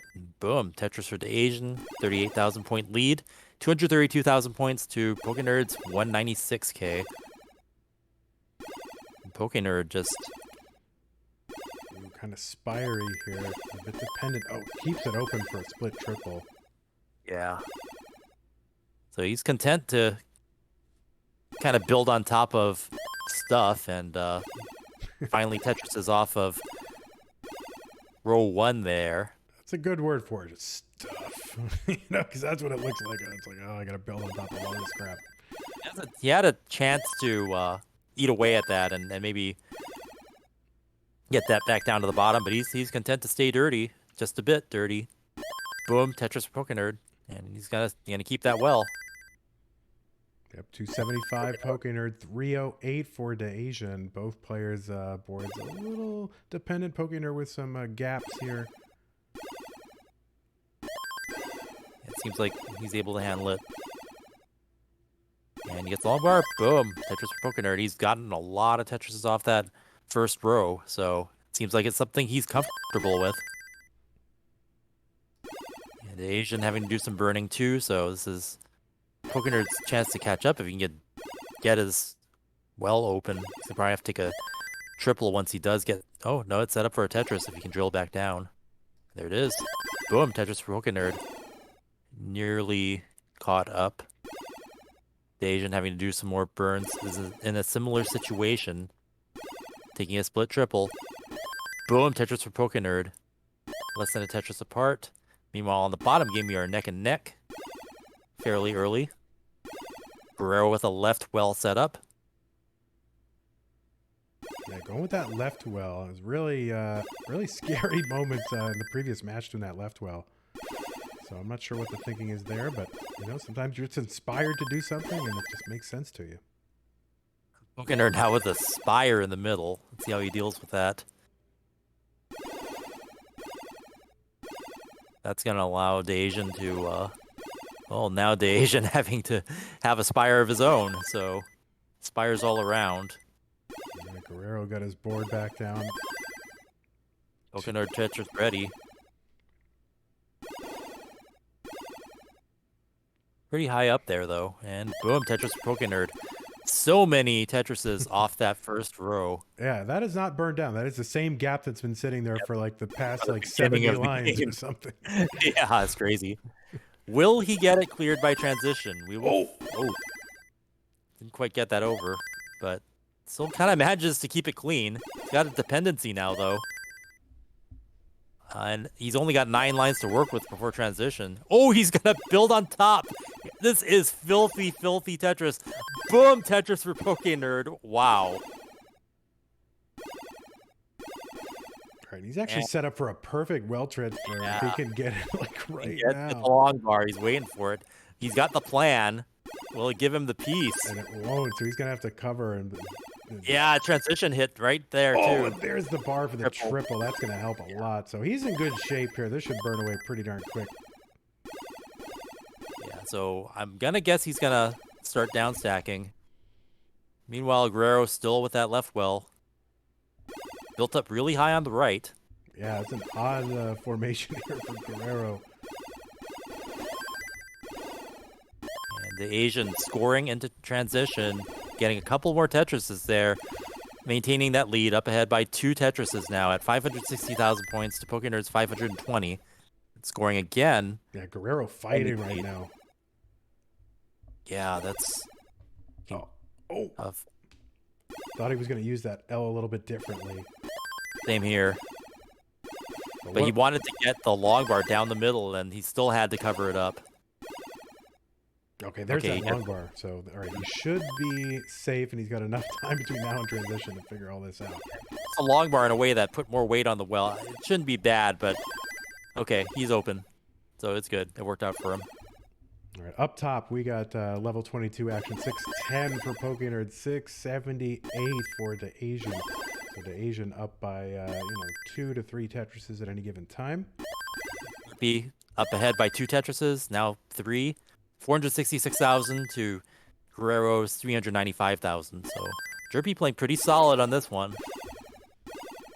You'll have a 500k transition if you can keep up the Tetrises. Ooh, Guerrero passed on the Tetris that would have transferred his well perfectly over to the right in preparation for the transition. So that a little bit of an odd decision, at least from my perspective. But I'm sure he's... few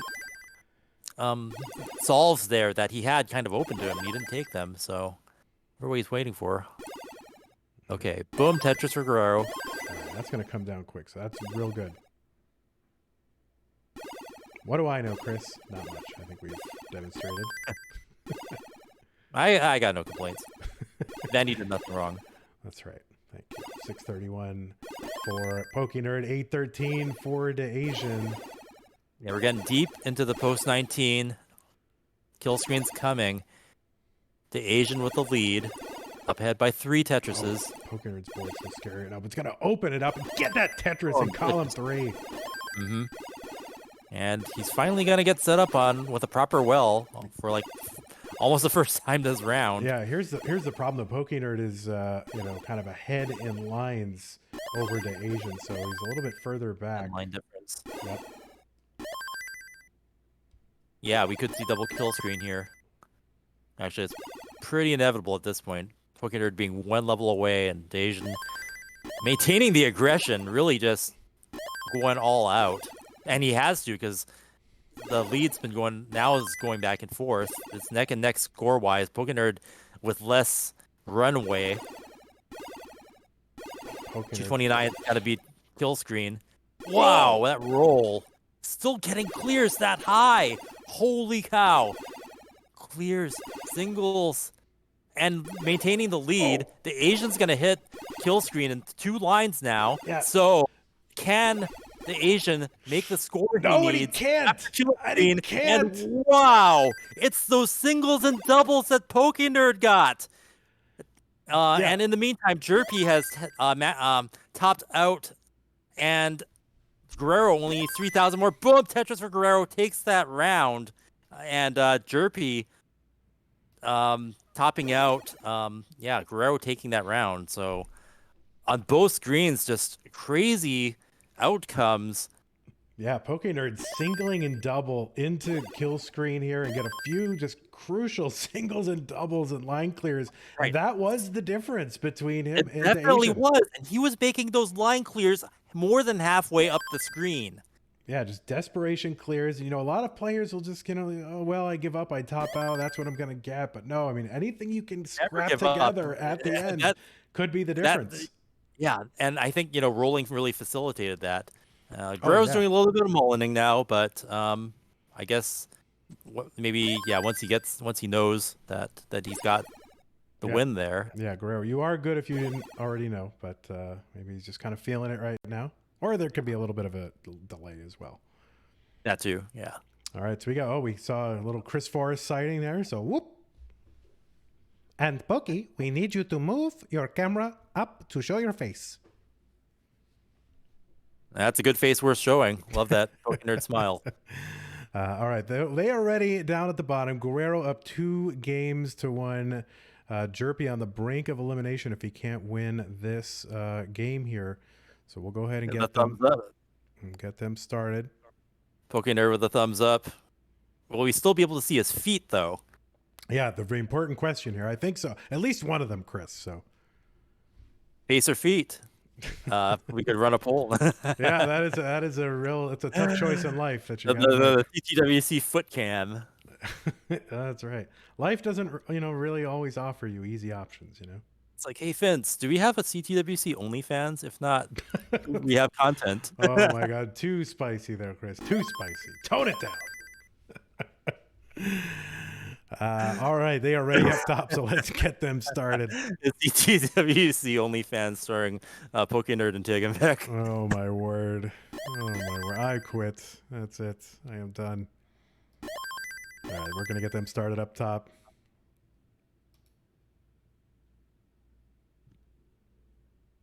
Three, 2, 1, Tetris. Oh wait, did they have is that true? Did they have an earthquake?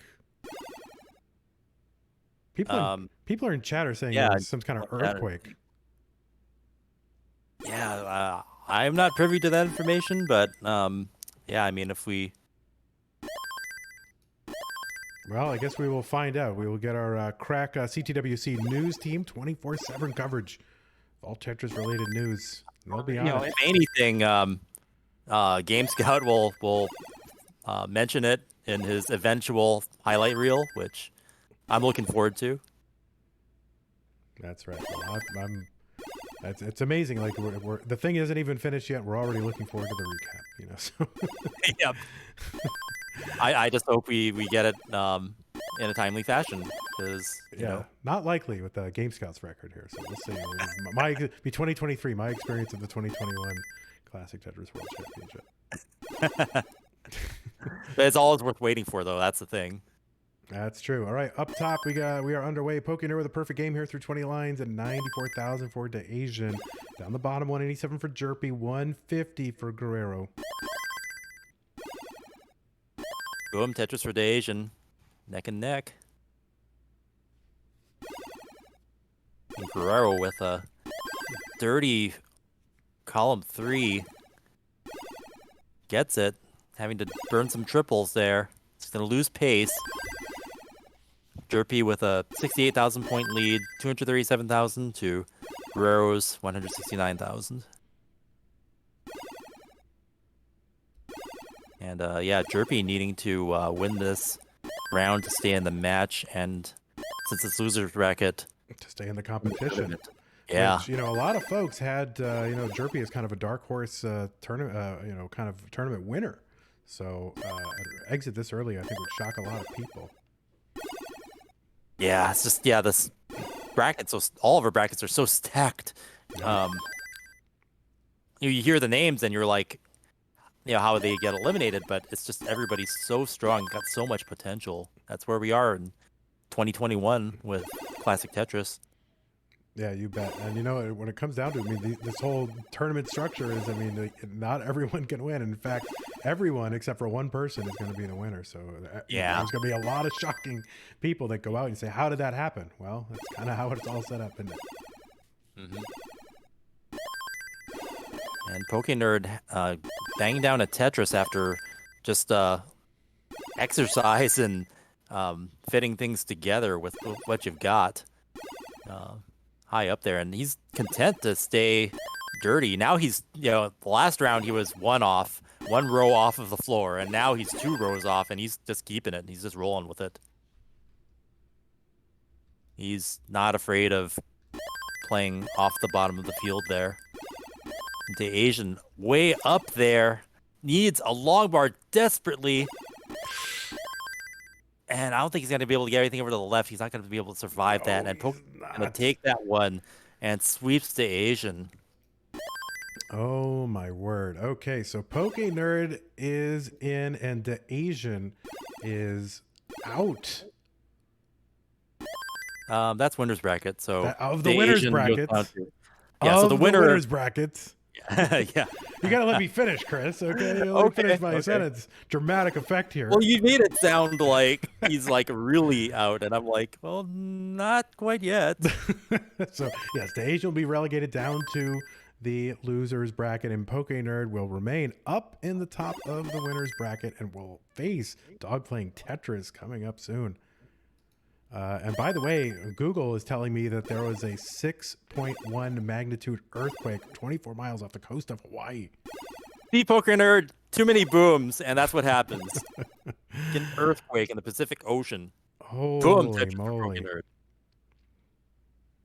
Holy moly. All right, let me go ahead and just switch this over to our other scene. You bear with me while I make sure that looks okay. And it looks good enough to me. Wow. So yeah, Pokenerd actually mentioning here in chat that it was the first ever earthquake that he remembers. Yeah, he said it's nuts. Wow, crazy. I'm actually from Hawaii. I was born there, raised there, spent a good part of my life there. I love it. That's why I kind of call, I don't know, it's a home to me. So it's kind of cool seeing people play from there, especially now in this day and age. Like, you wouldn't figure, if you told me when I was growing up there that you'd be able to actually play people across the world somehow over an ocean like that. I'd be like, what? Yeah. But here we are. And near a perfect sync here as well. So Guerrero here is 548, Jerpy 553. Super close in score, but a significant number of lines difference here. At one point, it was 13 lines or so.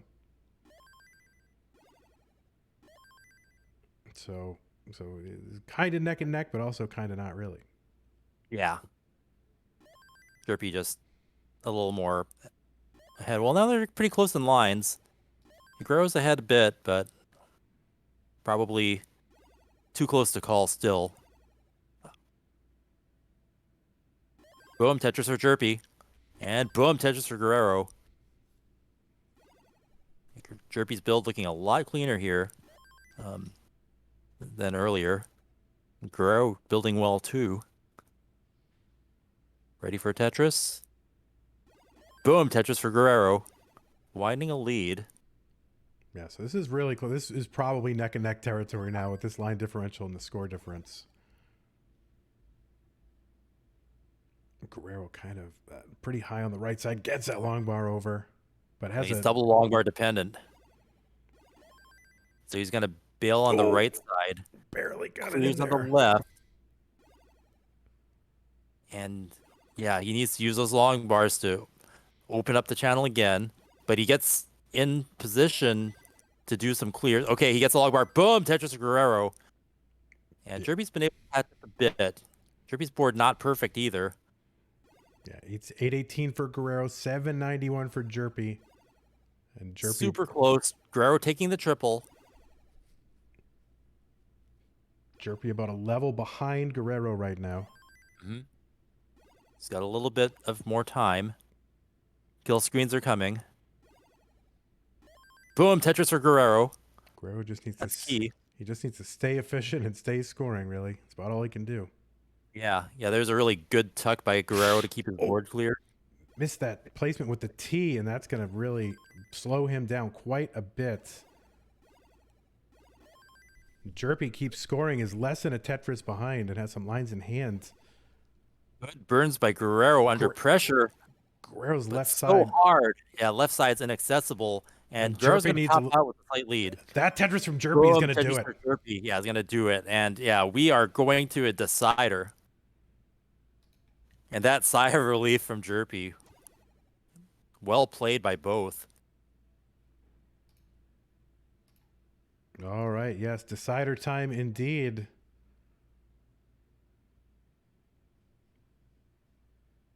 I mean, what more can you ask for? You know, exciting Tetris going down to the wire, one game to decide, your fate in the tournament.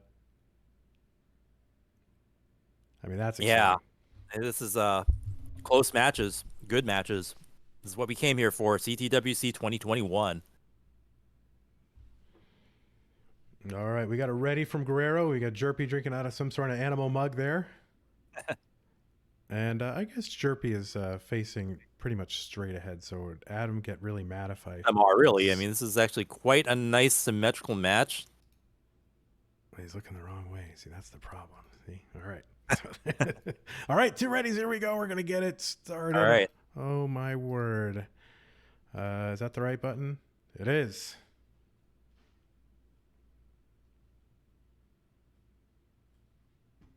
Three, 2, 1. Tetris. Tetris.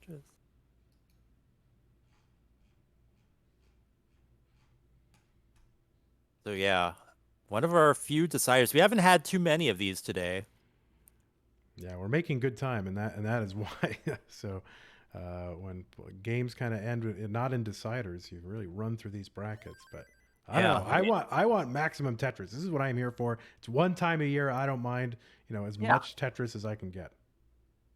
Yeah, I mean, you want to see players push each other to the limit, whether it be 1.2 scores or double max out at just barely below a max out, or I mean, a double kill screen with just below the max out. That's every bit as exciting for some reason. Also exciting is Guerrero going through a 30-piece drought this early in the game, and boom, Tetris for Guerrero finally. Actually has a lead here. Well, now Jerpy's going to take it back, but it's early, so it doesn't matter. But yeah, back and forth. Getting droughted that early, you're like, oh my god, not like this. I was practicing for my exhibition match.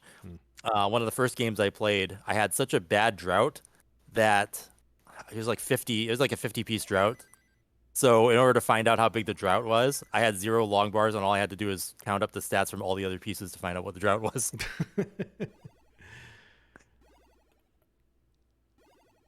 Guerrero nice and clean. Jerpy with setting up a center well.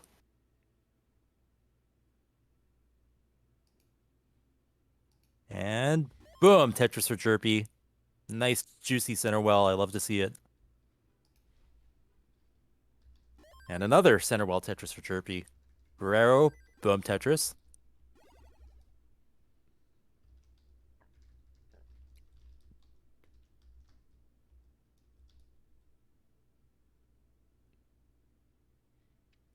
But yeah, since this is loser's bracket, they're battling for staying in the tournament. Yes, indeed. The winner will go on to face Lazer Monkey. Remember that guy? Well, he's still sitting there waiting in the wings. Yeah, that's so strange because it's like I remember how well Lazer played, and I'm like, how could that performance get in the loser's bracket? But he's going against Dog, so Oh, Jerpy in oh, trouble. Gets Jerpy. the long bar over, Oh, so will he'll be okay if he can downstack that by getting.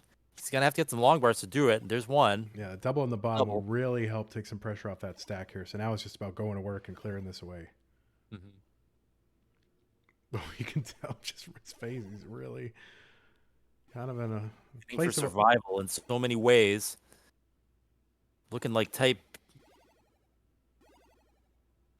B level, what is it? 5. Yeah, well, he's 18. He's probably playing 18-4 right now, and he's probably at 18-5 before. You just want to get back to 18-0. Yeah, it's going to be a big dig, and Guerrero is going to be able to capitalize. Boom, Tetris for Guerrero. Boom, Tetris for Guerrero again. Now 62,000 point lead at 289,000 to Jerpy's 227,000. But Jerpy is set up for a row 3 Tetris. Boom, Tetris for Jerpy. 2 off the floor, like Pokenerd was earlier. Boom, Tetris for Jerpy again, taking those Tetrises as they come. That's what you got to do. Now taking a triple. Let's see if he burns all the way back down or not.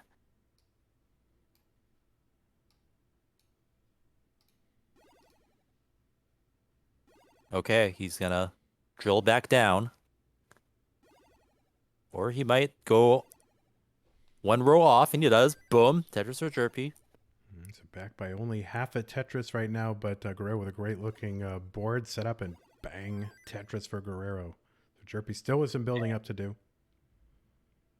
Yeah, so it's become a close match now. Jerpy catching up. Boom, Tetris for Jerpy. Boom, Tetris for Guerrero. Things are heating up as they cross the 100 line threshold. Guerrero taking some singles. Boom, Tetris for Jerpy. Another Tetris for Jerpy. Now within half a Tetris. And yeah, Guerrero nailing 2 more Tetrises. So it's going to be close as we approach transition and 10 lines. They're very close in line count. They're paced pretty much in line with each other. Really just a matter of who gets the long bars first. We are neck and neck. 9,000 point difference, 8,000 point difference. Guerrero just waiting on a long bar now. Ooh. Ooh. Boom, Tetris to Guerrero. That happened just right in the nick of time for transition. And boy, slowly, but his board health needs to get safe. Ooh, set up for a T-spin, but needs a T. Gets the T. Oh, he can't get the T-spin. And now he needs to get something over all the way to the left to fill that. He does. Barely, but he can't fill the right afterwards, and that is going to be hard to survive. And that's unsurvivable. Jerpy is going to take this. Great performance by Guerrero. Really close matches. Oh, my word. Jerpy thrilled. Guerrero, just happy to be here, and obviously disappointed here to be knocked out of the tournament, but certainly, great performance in his first CTWC.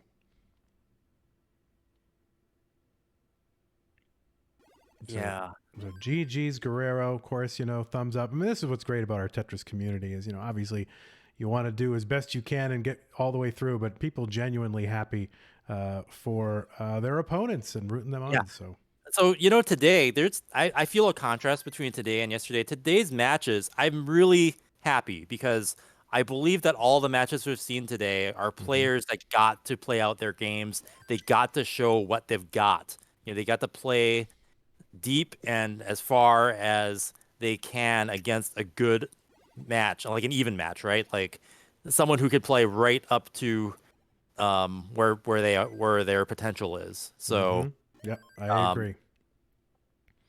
So, definitely here, so close every match. All right, so yes, indeed. So as much as we want to follow along with Jerpy, we've got things to do here. So we will continue on, and I want to show you all our beautiful bracket, which is up to date. Imagine that I gave Jerpy a heart. You can fill it in post there. And all right, so this is the state of our bracket, Chris. We've got up in the winners bracket. Still remaining is Dog and Pokenerd, who I guess not coincidentally were the two highest seeds in the bracket, surviving their way through.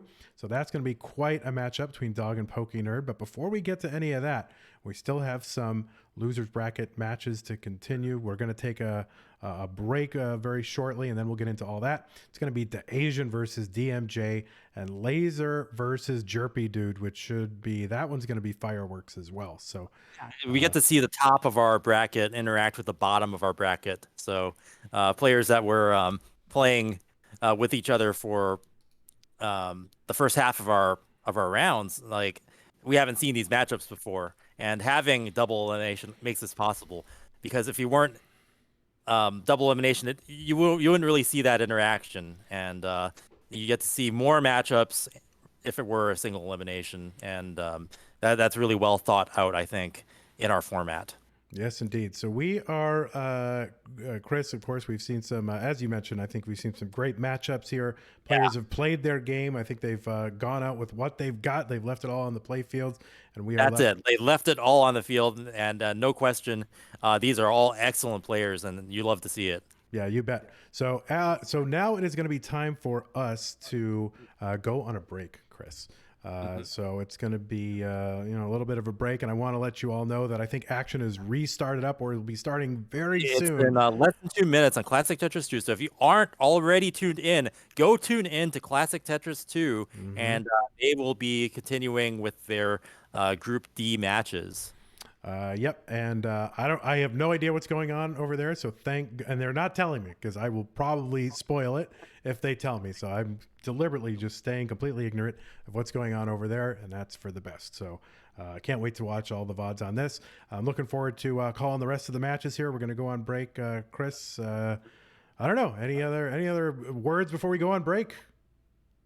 Probably not, other than thanks for tuning in. Thanks for being a part of our community who loves and enjoys Classic Tetris, whether you're a player or you just like to watch, or you just are somehow compelled by our memes or something like that. I mean, it's amazing that just memes have started or got some players to starting. And I remember the preview video for our top 8 last year, it was like half of them said that Boom Tetris for Jeff got them playing, but now a lot of players say that they saw Joseph playing, that inspired them to play. And now this year, you've got players who might watch Dog or some of our other new competitors or new styles of play. Maybe someone saw someone rolling for the first time and they're like, oh, like maybe I play guitar or something. I might be really good at that and take that up. So every year that we have a CTWC, it somehow cascades this interest to a new generation of players. And who knows what this year is going to be able to pull off and do and bring new people in. Yeah, so you bet. Thanks for watching.